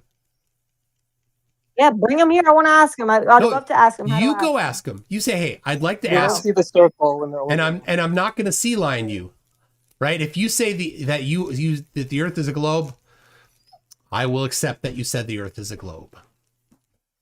right? I don't know if they can see whatever. It's fine, dude. I would love to talk to one of those people who claim to went to the moon. I don't know if it's possible. All right. How long ago did you get back? Now. Oh, just now? Mm-hmm. Okay. All right. Well, I'm going to wrap up then. I got Kitty here. Okay, I had one more question I about think your the puppies experiment need to go thing that you outside. did. Can you please explain whenever you were, what was the difference in the distance, like between flat Earth? Like how different was the observation? Between Would the observation the have been? Gleason Yeah, but yeah, the 5 mile thing. from I just got to go from memory. It was more than 50 meters difference in the applying the Gleason to the globe. And your laser rangefinder could, what type of laser rangefinder can go 5 miles? It wasn't 5 miles. The laser rangefinder is accurate to half a yard. So it's a different unit, right? It only measures in yards. So that was a fun thing because, of course, I'm sorry. I thought you said 5 miles. How far was it again that you were away? I did not state how far. It is unstated. I want to know, like, how far away did you use the laser rangefinder? I was standing at a beach, and you can look at the picture and get a sort of rough idea. But I'm not going to say... Well, how would you know the distance, like? Because the laser rangefinder told me the distance. Then how would you know the globe? Well, what would the globe predict the distance between the laser and the target was? What was the globe prediction using globe geometry? Yeah. Well, several people have done that, and maybe they'll want to share it with you. I'm not going to do that because I don't want to taint the results. So here's what should happen. Here's what should happen. Globe people that think the Earth is a globe should take their model and say, here's what the globe predicts, and they should put it out there. And somebody's done that to me already. I did not tell them the distance, and the person I've been working with, and he told me the answer. I'm like, nailed it. And then this person also computed the distance using Gleason's model, and it wasn't the same. So what was the difference? What did the person that nailed it tell you the distance is? I'm not saying. Can you give me a range? Because I've actually looked at laser rangefinders for sale, and like none of them go that far. Like, so I don't know. None of them go within 50 yards. What do you mean difference. That far? How far do you? None of them could accurately tell you a distance of something. And 5 miles is pretty far. Why do you keep saying 5 miles? I never said 5 miles. It was less than 5 miles. For it to be a 50-meter difference, surely it would have to be significantly far. It actually doesn't. That's the crazy thing. For like flat earthers and Jaron even, and I need to talk to him. He's like, well, in the northern hemisphere, distances are about the same. They're not actually. Distances between points like flights and stuff on flat earth geometry for airplane flights is significantly different in the northern hemisphere as flat to globe. What's the difference in 1 mile, for example? In the Gleason's map, 1 mile? It depends on the longitude. It's a North Pole projection. It depends on the equator. Sorry.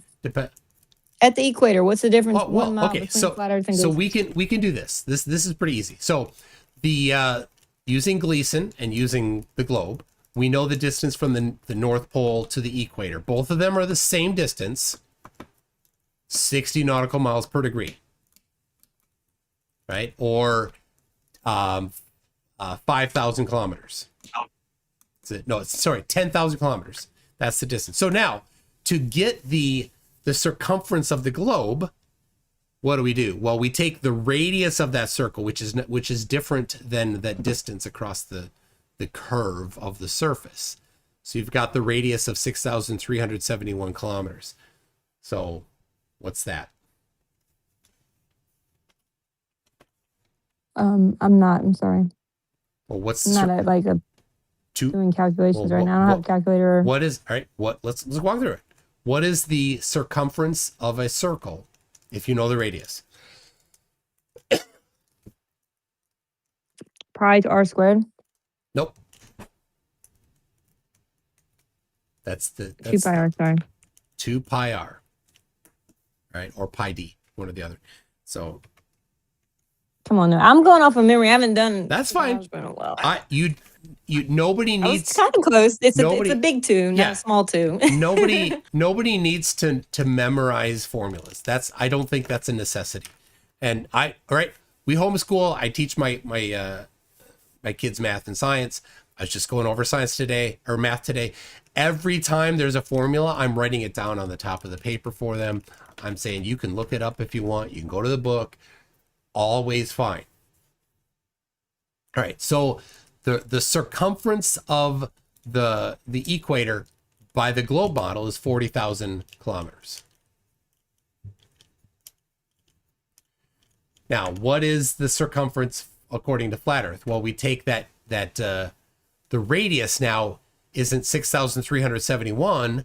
The radius is 10,000. So we take 10,000 and do 2 pi d or 2 pi r, right? So according to flat Earth, the radius of the equator is 62,830 kilometers, right? So that's the only model that flat earthers ever offer. So what is that difference? Well, that difference is, it's a pretty significant factor at the equator. Right. 40,000 to 63,000 about. So say, what's the difference of a mile? Well, a mile is, one of them will be a mile and the other won't be a mile. That's the wrong question. Their question would be, what's the distance between 2 points? But anyway, it's a factor of it's a factor of about 1.6. Right, so flat Earth is going to be about one. Will be 1.6. Yeah, the globe will predict a mile. Flat Earth will predict 1.6 miles. Okay, and what about at your altitude? I'm sure you computed that. I'm not going to give you the answer, or whatever. Taylor. You can take No, those I'm two. not asking for your answer, bro. No, I'm that's asking around. altitude. You mean The latitude? difference between Gleason. I haven't You mean latitude? Okay, then give me the data or whatever. So where were you at and what were you looking at? Go ahead and tell me so I can get the answer. I gave you I posted them before, and you can't share. Hold on, hold on, my wife just walked in.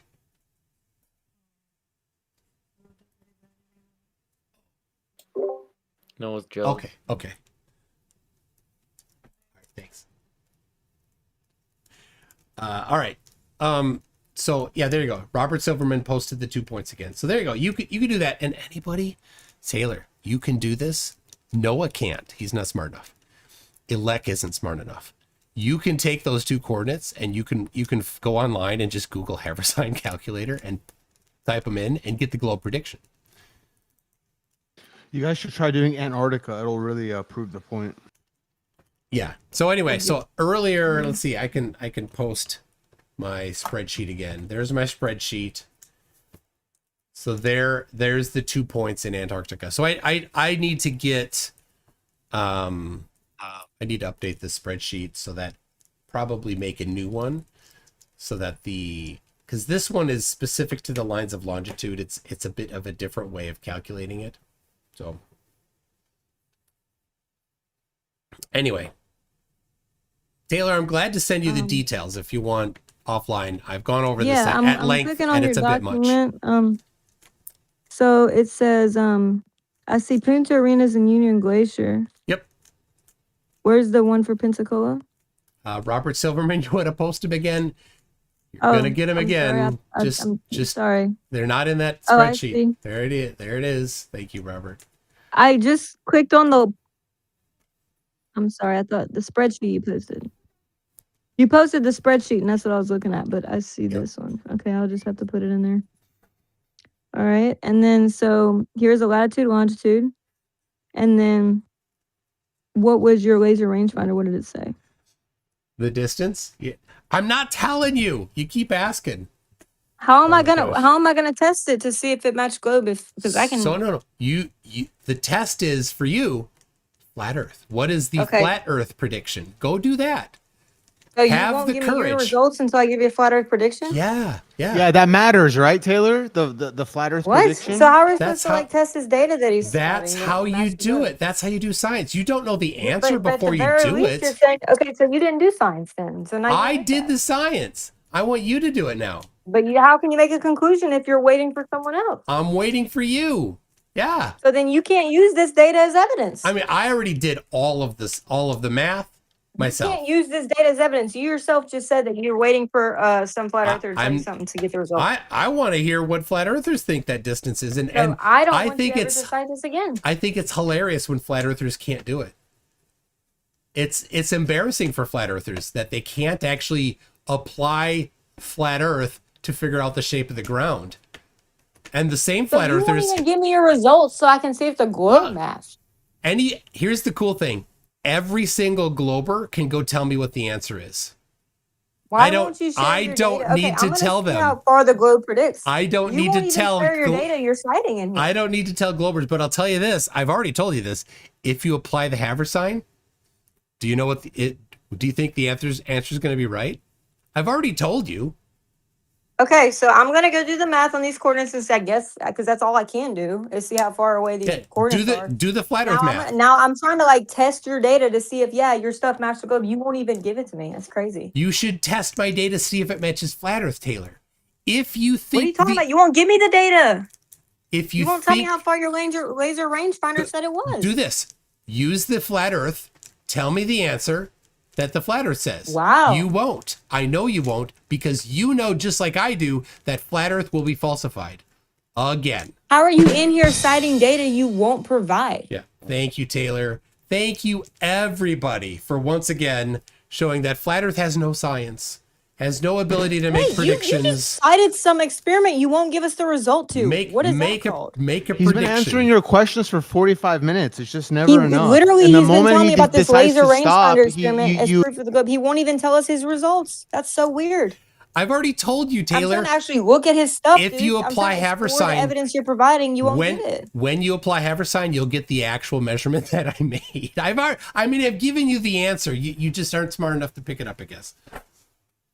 Dude, you won't tell me what your laser rangefinder says, so don't cite your laser Can any glober unless you give us any data that it says. Without me telling you what the measurement is that I did, can any glober in Discord there post the number that you think I measured within 2 meters? Watch this, Taylor. Watch this. I did not tell it. I told one person what that distance is, and let's see if I'll Scripted. I'll tell people what it is. I'll post the actual number. So any glober, can you figure out the distance between those 2 points? I've not said, and there's only one person I've told to, and I'm not gonna take their answer. Let's see. Yeah, if you are the person I shared this with, don't answer. Toast got it. Sig, there you go. Sig posted a number.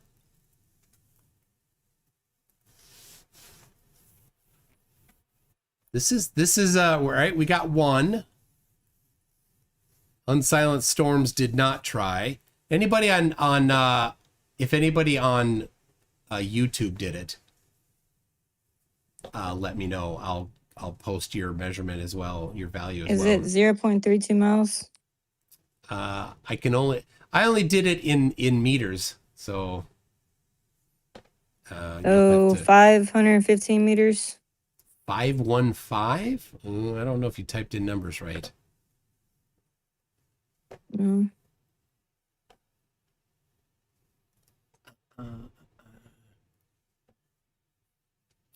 So the straight edge, 10 meters?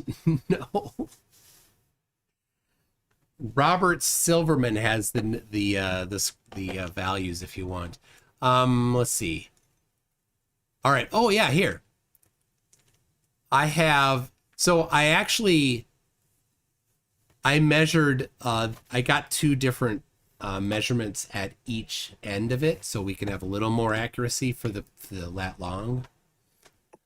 So there's the lat long. the two values as along with the accuracy of the measurement. 415 meters. Third of a mile. So not 515 meters? Nope.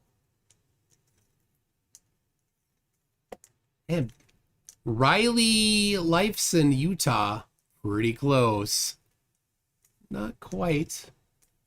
I mean, goodness, people. Just type in the haversine calculator and then type in the numbers that here. Here's one. Let's see. I'll put them in chat for everybody.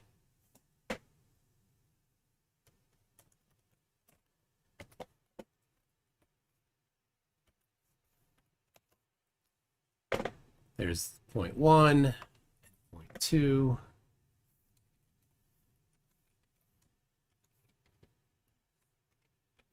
So there.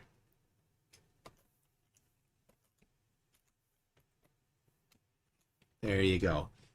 And there's the values. You can copy paste them into a haversine calculator.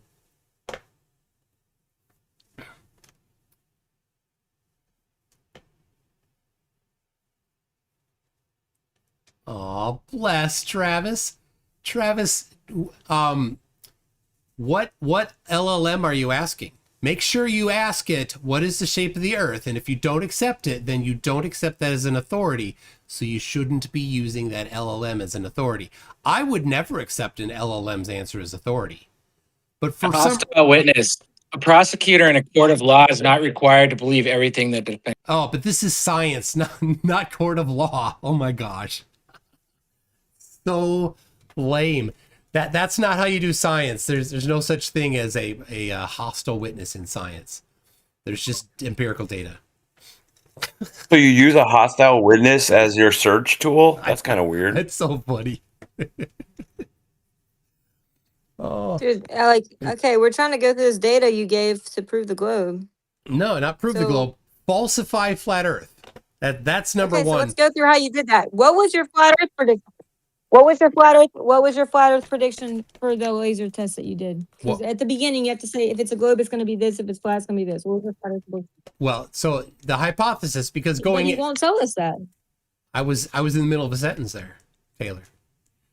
So the hypothesis is before I know the distances, right? I hypothesized this before I had done anything in the field. So the hypothesis includes using the flat Earth model, which is like I said, the Gleason model. So is that the model of the Earth that you agree with? So what was the difference in the Gleason and globe model? Is that the model of Earth that you think is accurate? Wow, that's funny. This is your stuff you brought up, so you can't be interrogating me over trying to hear about your evidence. But if it's not your model, then there's no point in me doing the math for the model that's not your model. What should be happening is here, every single flat earther should say, oh, this is my chance. This is my chance to prove the Earth is flat by doing the work, by going and saying, here's the geometry for what shape I think the Earth is, and then testing it. We don't have access to testing everywhere. You don't need access. This is what start with one. That's all you need to do. Start with one. Okay, you claim to have done it. Start with one. What? All right, so let's. I'll go over the math for the model of Earth that you think is the Earth, and if you need help doing the math, I can help. So what? You claim that you compared it against the Gleason, but you won't give us those numbers. Correct. Because I don't have it right here handy. But hold on. Because I shouldn't have to, right? The flat earthers should be the ones that are bringing up the flat Earth. Because every time I bring up the flat Earth model, right? People like Travis, Dickhead Travis, is like, that's not our model. Okay, well, how can I test your model if you won't tell me your model? Right? Not very impressive to I get it, but you're the one that said that you determined globe from this, so we're just trying to hear how you did it. All right, I'm almost there. So we got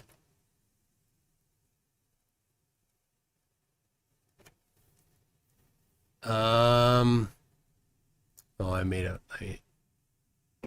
Isn't there a hypothetical where you can take a known distance and then apply these formulas? Yeah, you could. Your known distance. You could go the other direction too. Yeah, I mean, there's any number of ways to test this, and of course, none of this is novel. The shape of the Earth was figured out millennia ago, so I mean, nobody's going to say, "Hey, I want to fund your research on this to figure out the shape of the Earth that we already know."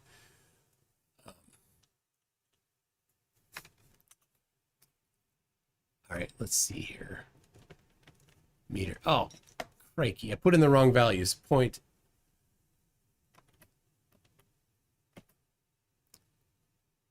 There we go. So sorry, people. It's not as interesting doing this raw values, but you should. Did I get that right? Okay. Oh!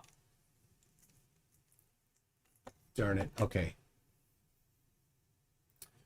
I reloaded the form as soon as I finished it. I clicked the wrong button. Hold on. Where is... I even close that?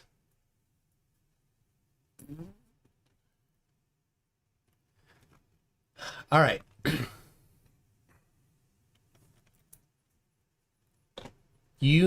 Let's see. Does anybody else? Yeah, Robert. Robert gave the answer in yards. Nice.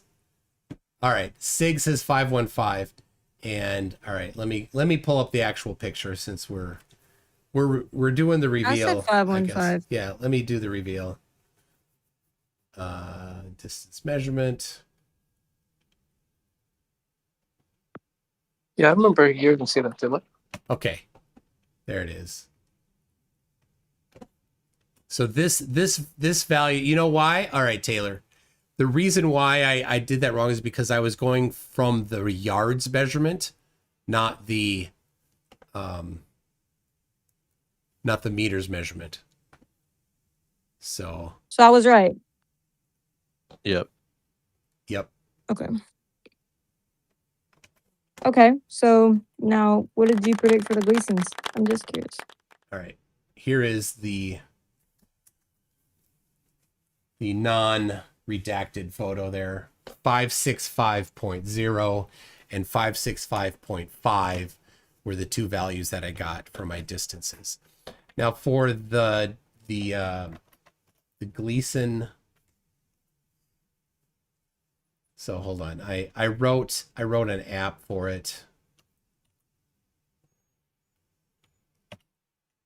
Distance calculator. I'm pretty sure that laser rangefinder is accurate. I guess, did you have like another way to just verify, like maybe a meter wheel or anything like that? In this one, I did not use a trundle wheel, but I brought the same laser rangefinder to Antarctica. And actually, you know what? We never did measure the same distance with the trundle wheel and the laser rangefinder, because when we were in Punta Arenas, there were too many obstacles in the way for me to use the laser rangefinder.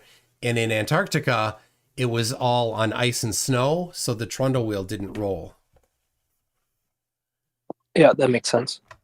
Man, I wish I would have done that at the salt flats. I never thought about that. The laser rangefinder, like testing the distance. Yeah, you got a long distance there. I found that when I measured, when the sun was behind me, it was pretty easy to measure the distance. But when I was measuring with the sun in front of me, it was more difficult to measure because it's very bright and there's a lot of light coming in. Okay, I'm going to get up the... I was telling people to tell me what experiments I should do. I did a lot of different ones, but I didn't think, nobody said that one. I didn't think about it either. Rangefinders don't calculate curvature, dude. Like, what's going on here? They measure distance. Yeah, it's just it's a tape measure, Yeah, basically. but why do these clowns in the chat keep insisting that that's proof of a curve? I'm very, very interested. It's a measurement that tests whether or not the Earth is a globe or a flat. And Again, and it, a rangefinder doesn't test a shape. It just gets a value to a distant thing. You can be on any different shape. wow, It's this just guy giving this you guy doesn't distance. understand how science is done. Too bad. You don't. Oh, Okay, shapes hold aren't on, science, hold on, bro. Stop with your hold on. nonsense. Apocryphon, hold on. I really want to get What? his before we get into it. I want to hear what his results were for the Gleason prediction. Super quick. Doesn't understand science. What a joke. No, you don't. It's You okay. don't. He's testing the coordinate. You know how like it says he's testing between these 2 points in the coordinate system. Here's the distance. He's trying to test that.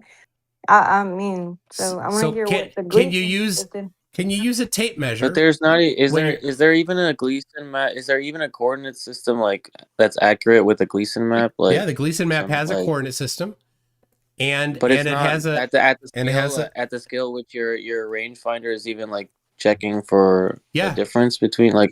Yep. The Gleason map is like a poster, dude. The Gleason map is a coordinate system in a model, and it has value for distances. So if you look at the, hold on, I got yeah, right here at the bottom, just underneath the circle part of it, it's got a legend, and in that legend it says 60 nautical miles per degree latitude. So that tells us The only way you would dimensions. know if it was wrong is if there was like ocean, if there was like land still when the Gleason map says ocean or something. There's no actual like none of it topography has or like zoom in for none of it anything. has anything to do with topography or landmass distribution. It's the model of the geometry of just pure geometry. So the map, Okay. you don't even need the map. I didn't use the map. I didn't use the globe map. I didn't Okay, use the Gleason Gleason- map. I used the geometry, the coordinate system. You said you compared what the Gleason would say these points are. What right. was that again? All right, here we go. I got it here. Pasting it in. So there is the difference. So if you look, it's reporting in multiple units. You got kilometers, miles, nautical miles, meters, and feet. So the meters is 515 meters for the globe is the globe prediction, and 616.7 meters is the flat Earth Gleason map prediction. So there you go. Yeah, Robert Silverman, excellent. And if you zoom in on the bottom there, you can see in that there's two little ruler things there. One of them is just a conversion between, I think, miles and nautical miles, or kilometers. I think it's miles and nautical miles. And then the other one has the one is the difference between miles and nautical miles. The other is between miles and latitude and degrees latitude, I think. Anyway. Mm-hmm. There you and go. in the bottom right, it says Okay. that there's no sun past the Arctic Circle. Yeah, so obviously that was wrong on a couple accounts there. falsified. So it was 100 meters short from the hold on. Yeah. GPS Haverton. Yeah, the flat And Earth then mandates 50 meters short for the globe, right? So it's like kind of in the between. globe. No, both. the globe was very accurate. It's Well, you in said yards, 515, and you said Taylor. It's in hold yards. on. Yards. It's in yards. That's what you're getting mixed up with. Okay, You have to convert so to meters. well, what did your laser rangefinder say? 565 yards. Can't see her. Oh my gosh. Do you have a picture of it or whatever I posted it already. Oh my gosh. You already of the posted laser it, Jeff. rangefinder? I'm not. Yes. You Oh do. my gosh. Why do I? Okay, let me see. I'm checking. Okay, I'm gonna hold hands. I'm not gonna hold your hand. Oh, I see it.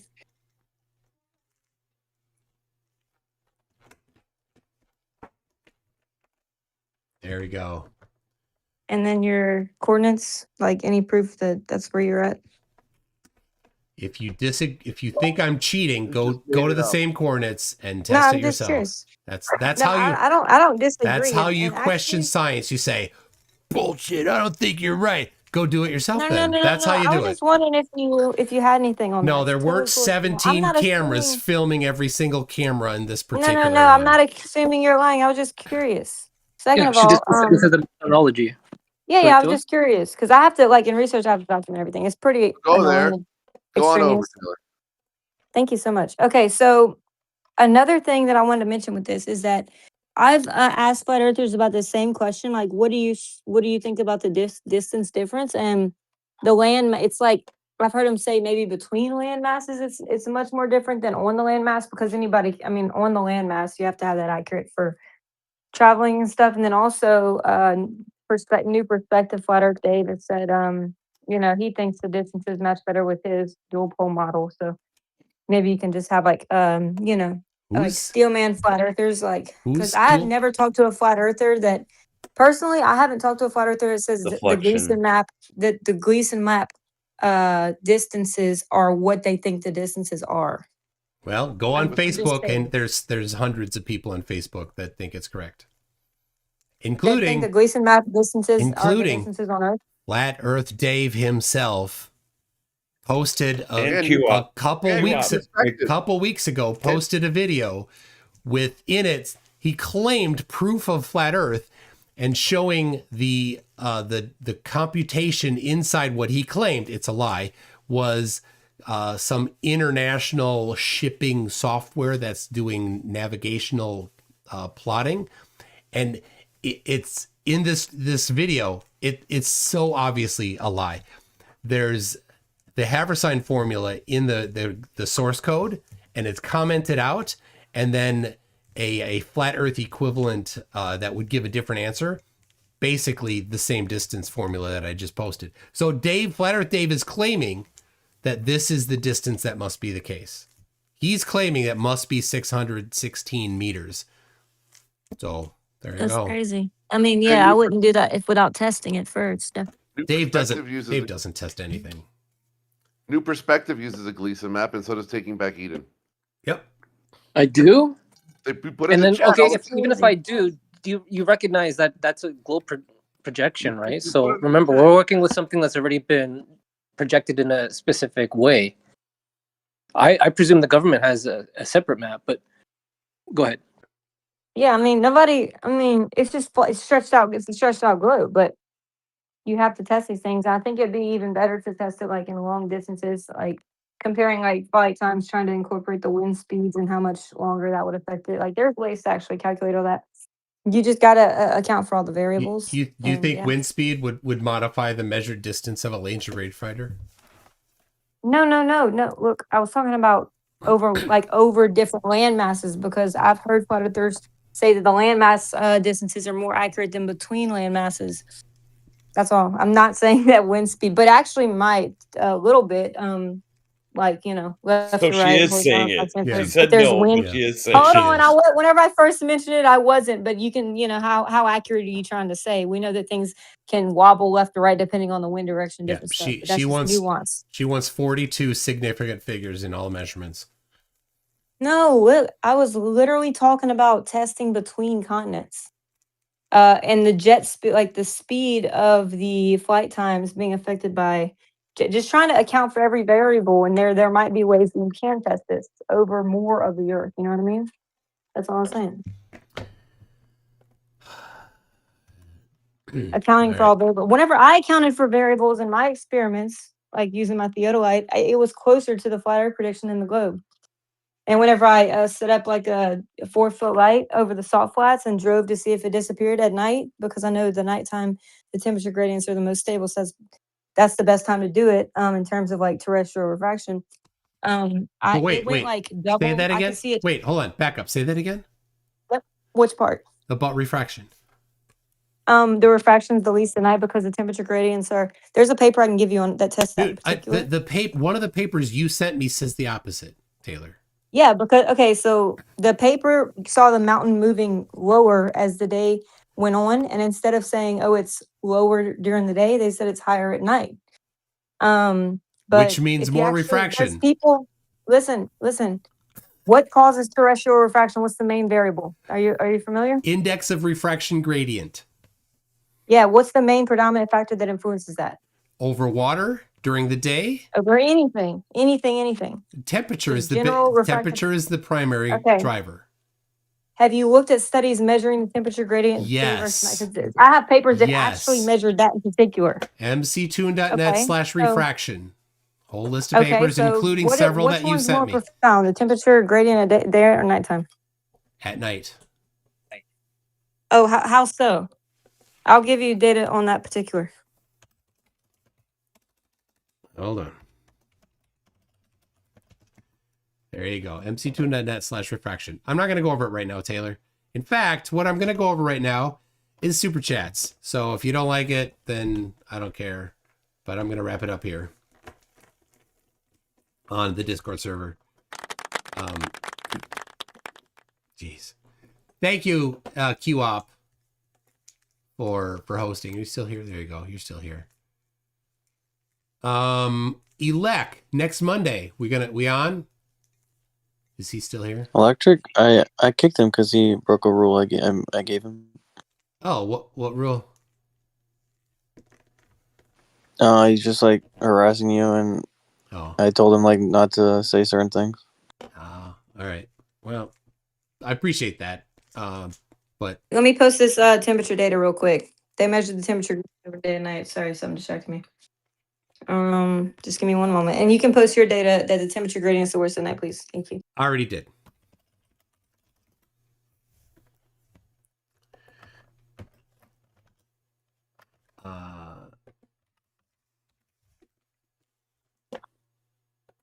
Here we go. Give it to everybody there. MCToon.net/refraction is the place to go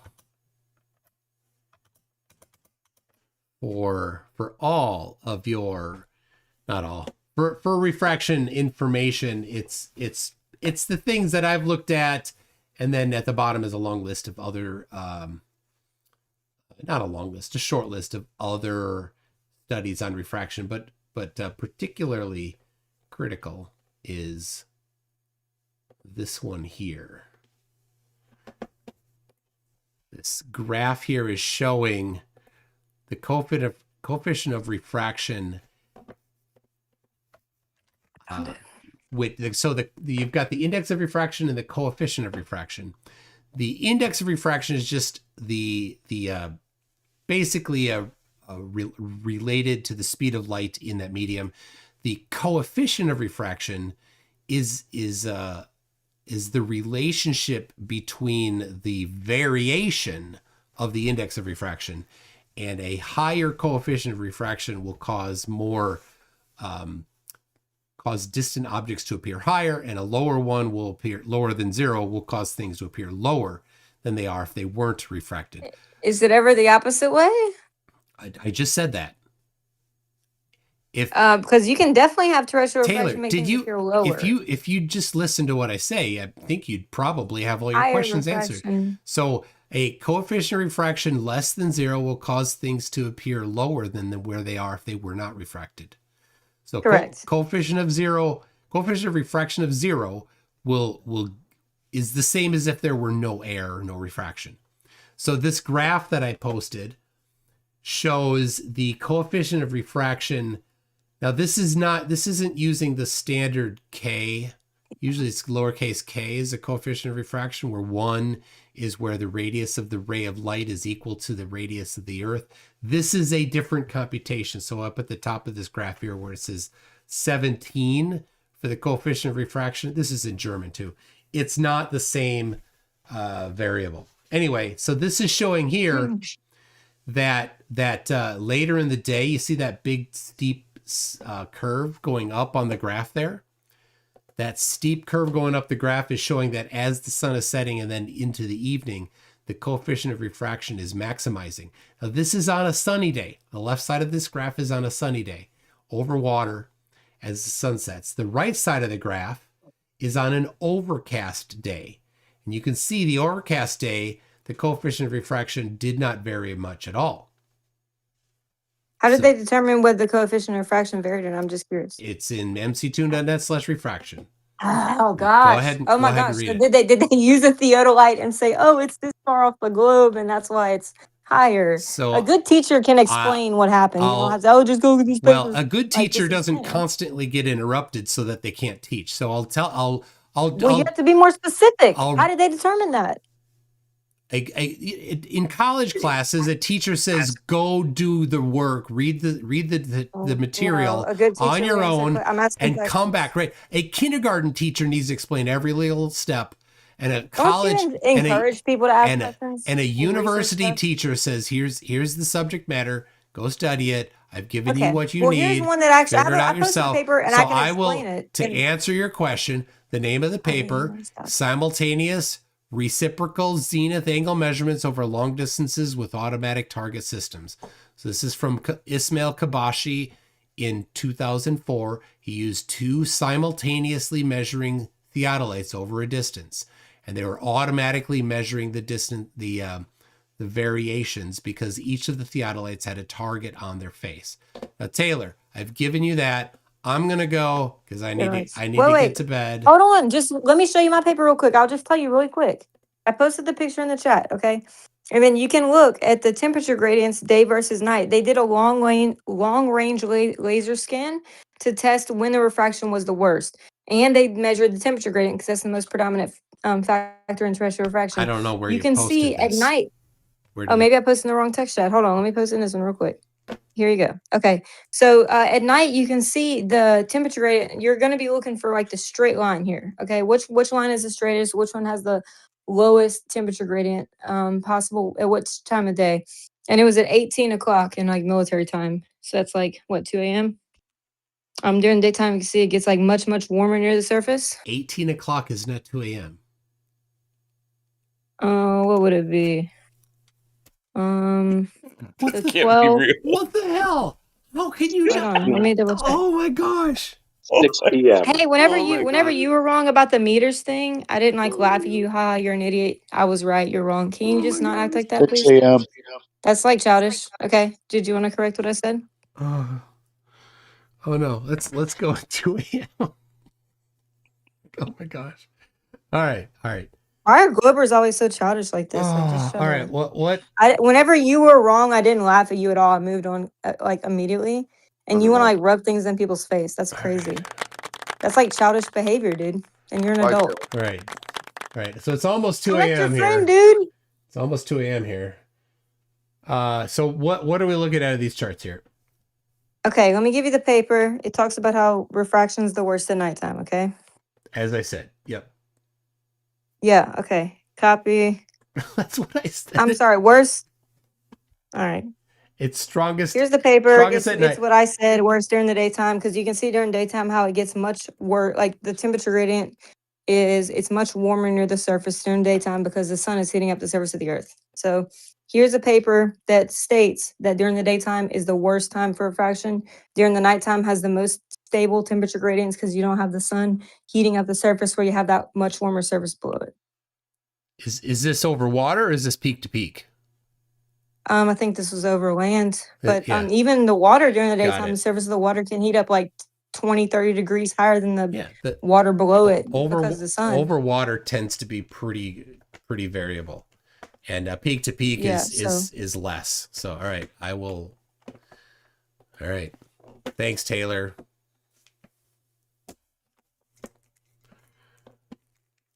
Good question, Robert Silverman.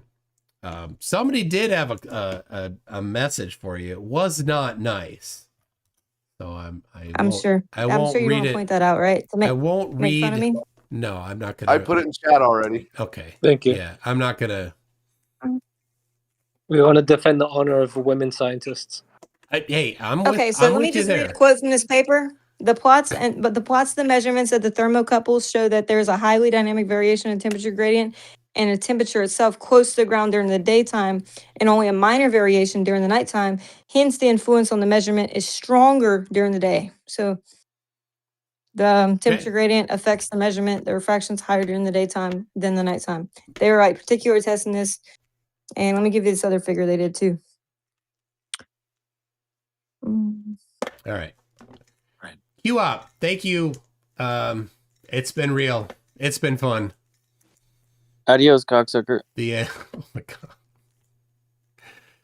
Q up. You're the best Glober around. Everybody, bye. All right. I dropped out. Oh my gosh. Yes. 100% correct. Jack Fetter. This right here. Yes. So in their efforts to not accept science, standard procedure for flat earthers is to do everything they can to not accept science. So by having these hyper narrow definitions of what is science is one of their methods to do that, right?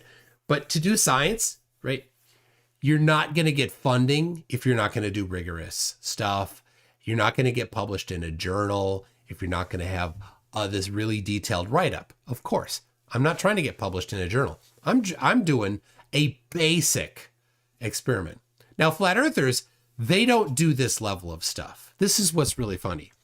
Every single flat earther in there became a flat earther based on significantly worse experiments.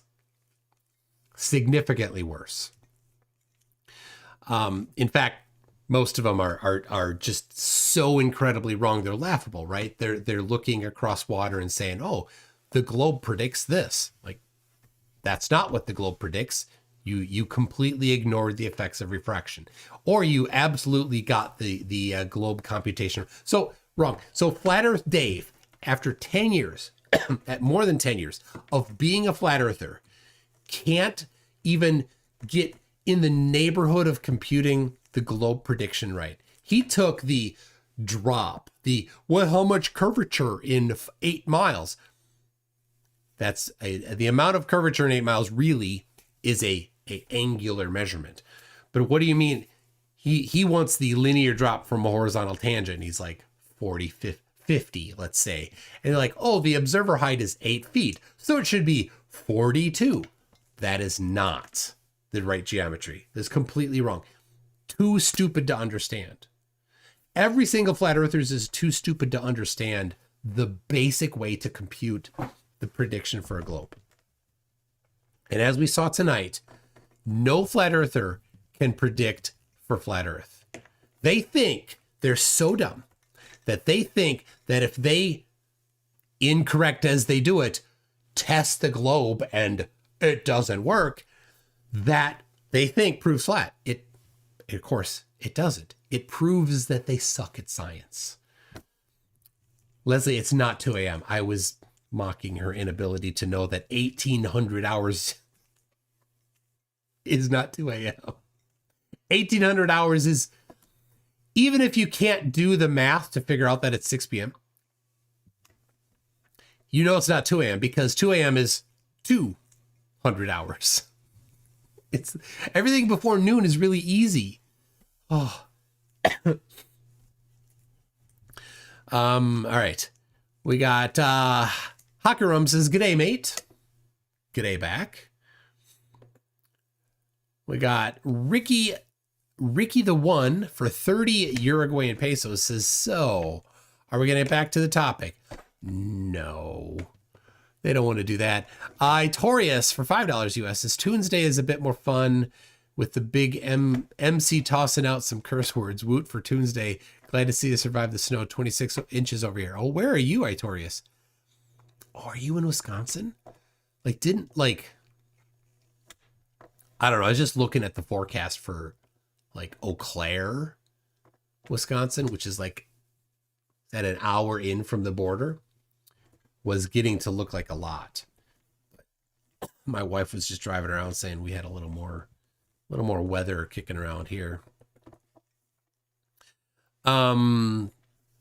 Jack Fetter says for $5. I'm sorry. QOP is really complaining about muting or censoring someone. You little infant child. So this was funny. Why did QOP make his own server? Because he kept getting booted from Geo's Earth Awakening server and muted and everything. So he comes over, makes his own server, and what's he do? The same thing. QOP. So Electric, I don't know what he was saying. I didn't think Elec needed to be booted from the server, but whatever. He is quite a jerk.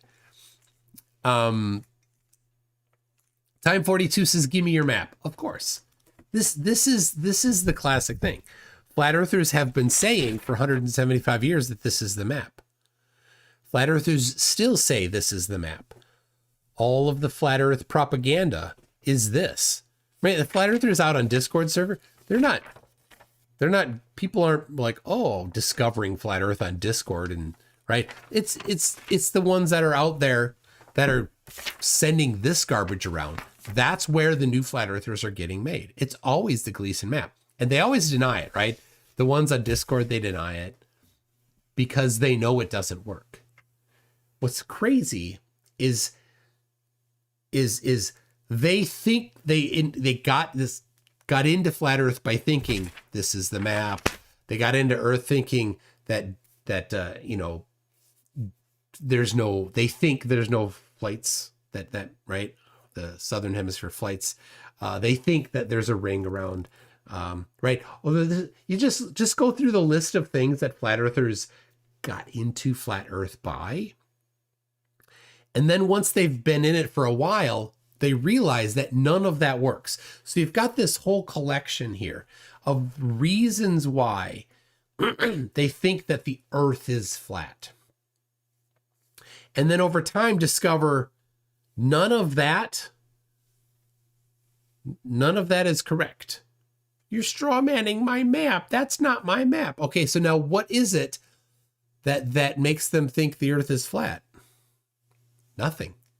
They don't have anything left. Every single thing that made them think that the Earth was flat has been shown to be wrong. But because it was piecemeal removed, they didn't just sit up one day and say, oh, everything's gone. Earth not flat. Isn't that funny? It's crazy because it's a religion. It's this weird thing that just screws with people's head, right? It's not the only thing, but for some reason, it's really this, it's a powerful one, more powerful, I think, than a lot of other conspiracies tend to be.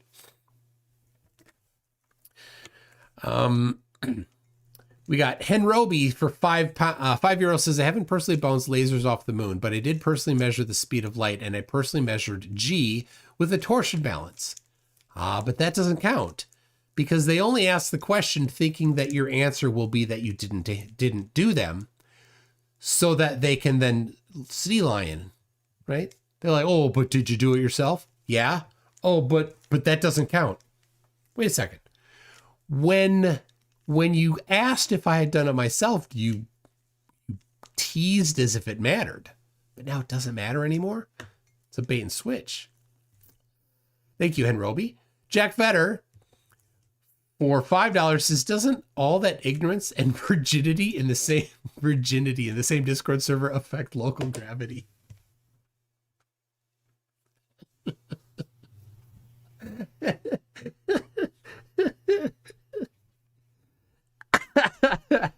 That's funny. I mean, I can't believe you said that. Time 42 for $5. Does Flerf simultaneously think that Antarctica is tiny and massive? It is truly baffling. Yeah, when pressed, like for some reason, why is it that flat earthers think that we could treat the non-liquid surface of Antarctica as if it were liquid water just because it's made of ice, right? It doesn't have the properties of liquid water. Like, oh, well, how come you want to see if it does a bottom-up obstruction? Like, it's the same as being on land. You don't do that on land. And oh my gosh, he seriously didn't understand the flattening of the poles enough to know that you need 4 significant figures in all of your measurements in order to determine whether or not at the poles versus the equator that the radius of the Earth is different. That's where it diverges in the 4th significant figure. So for an example, if you're going to measure the distance between 2 points, right? You say, oh, well, how far is it from, I'm going to stand on a street and we're going to measure the distance between 2 points that are 100 meters apart, right? So 100 meters. We measured to be 100 meters apart. Now, what is the accuracy of that? We need a tape measure that's accurate to a meter, and it'd have to be 100 meters long. Okay, that's not hard. To measure to 4 significant figures, you would need to be accurate at that distance to the centimeter, right? Now you can do that at 100 meters, but 100 meters is not really enough to get the radius of the Earth, because the radius of the Earth is significantly larger than that. So if you're going to be doing these measurements, you need more precision or more distance with the same precision to get that. And so how does he think that in Antarctica you're going to bring this equipment? You're just going to chuck it in your backpack, and maybe Whitsitt can carry it in his bottomless backpack. Okay, now what are we going to do? I loved posting the pictures. I'm like, what are you going to do now? How are we going to do a test now? Oh, I wouldn't. Good. Got it. They never know what to do. Just like when Whitsitt's like, we're going to get a backpack and I'm going to go to the store and I'm going to buy stuff. Like, what experiments are you going to do, Austin? You don't know. Flat earthers don't know how they would test for flat. Not one.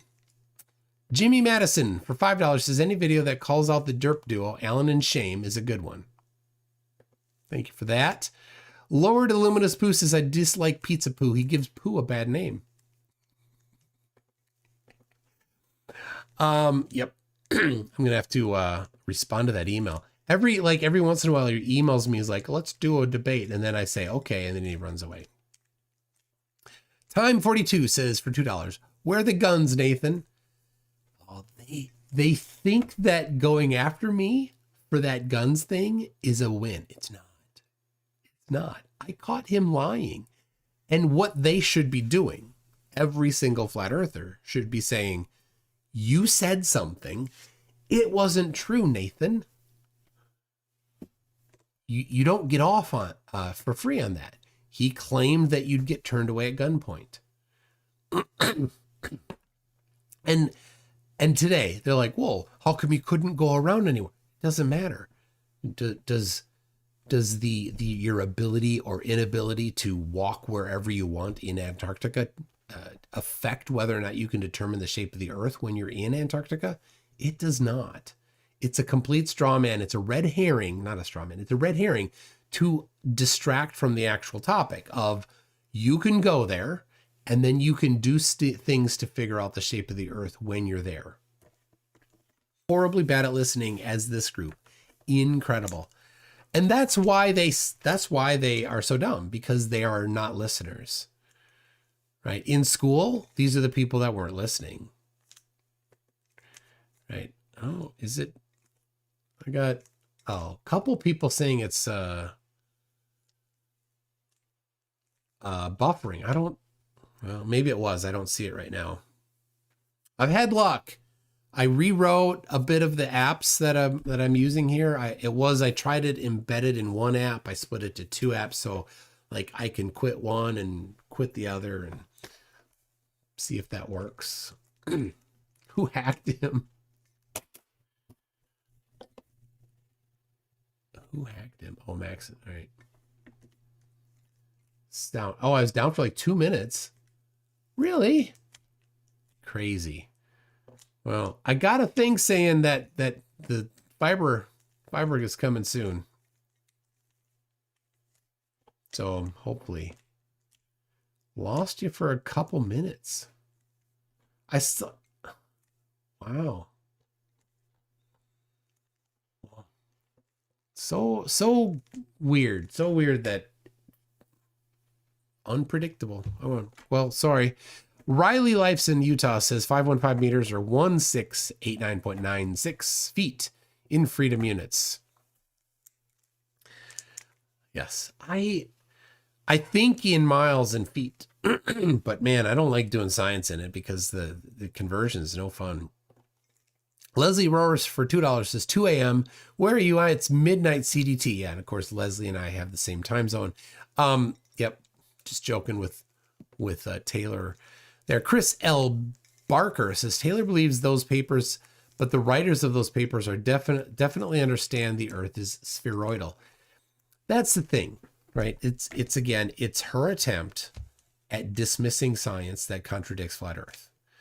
And different flat earthers have different ways of coping. Right? That's her way. So, all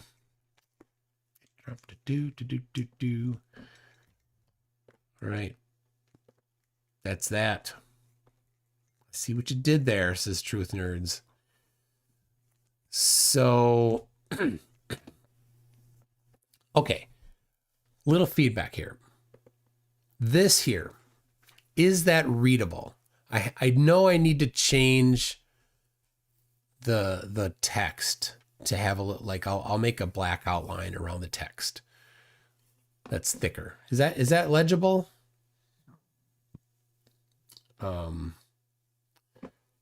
That's, and then this one here, I think this one's probably harder to read.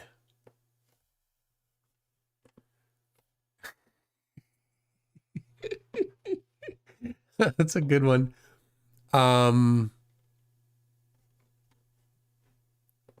This one, that's not real easy to read either. That's probably a little better, isn't it? So, yeah. All right. I will work on a little more legibility on the text there. Let's see. I don't think I have.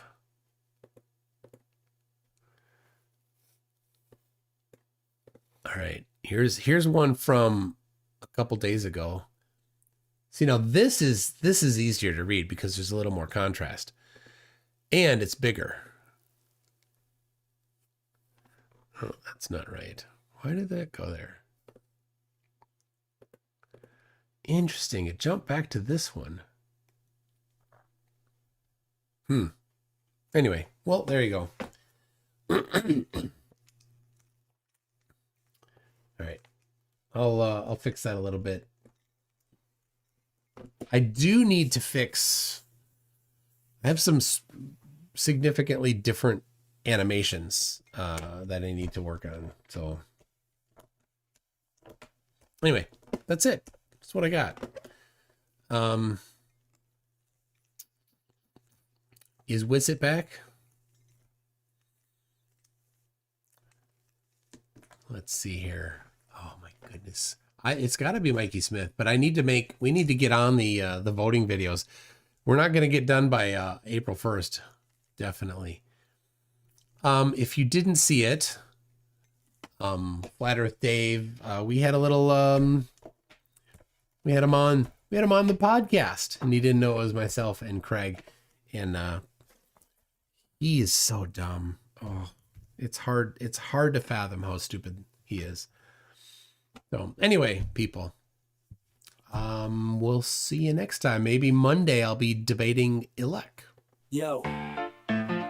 Yo, listen up, it's your boy Birch in the his house. Plan so slick, gonna make your pockets dizz house. I got an app that's gonna change your life, but before you download, let me slice through the strife. They say the earth's a globe, but I beg to differ. I'll make you believe, I'll make you shiver. Spectroscopy needs a container, that's my claim. I've got no clue, I just hang my head in shame.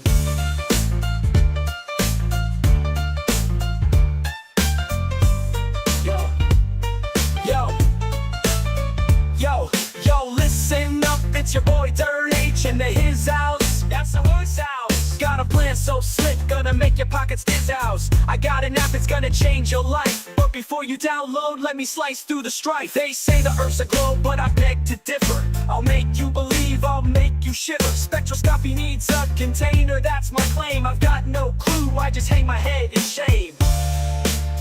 Black treasure, that's the light I'm preaching. Sell my app, it's what I'm seeking. Fake challenge, try your luck. While I'm laughing, pocketing a buck. I'm a scammer. I'm a scammer. I'm a scammer. I'm a scammer.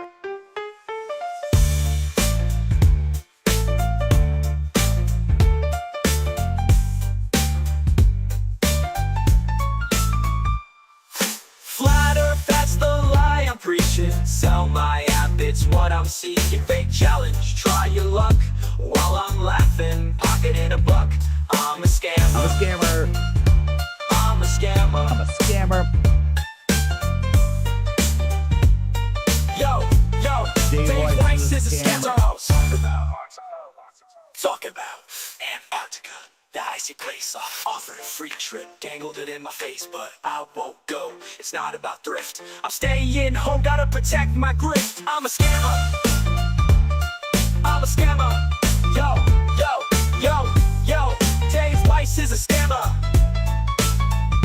Talk about Antarctica, that icy place. Offered a free trip, dangled it in my face, but I won't go. It's not about thrift. I'm staying home, gotta protect my grift. I'm a scammer. Antarctica, that icy place. Offered a free trip, dangled it in my face, but I won't go. It's not about thrift. I'm staying home, gotta protect my grift. I'm a scammer.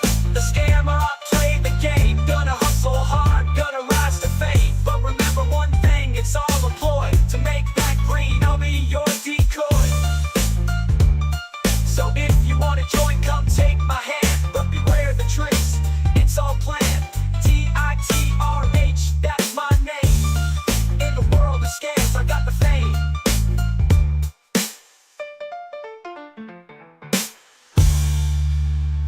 I'm a scammer.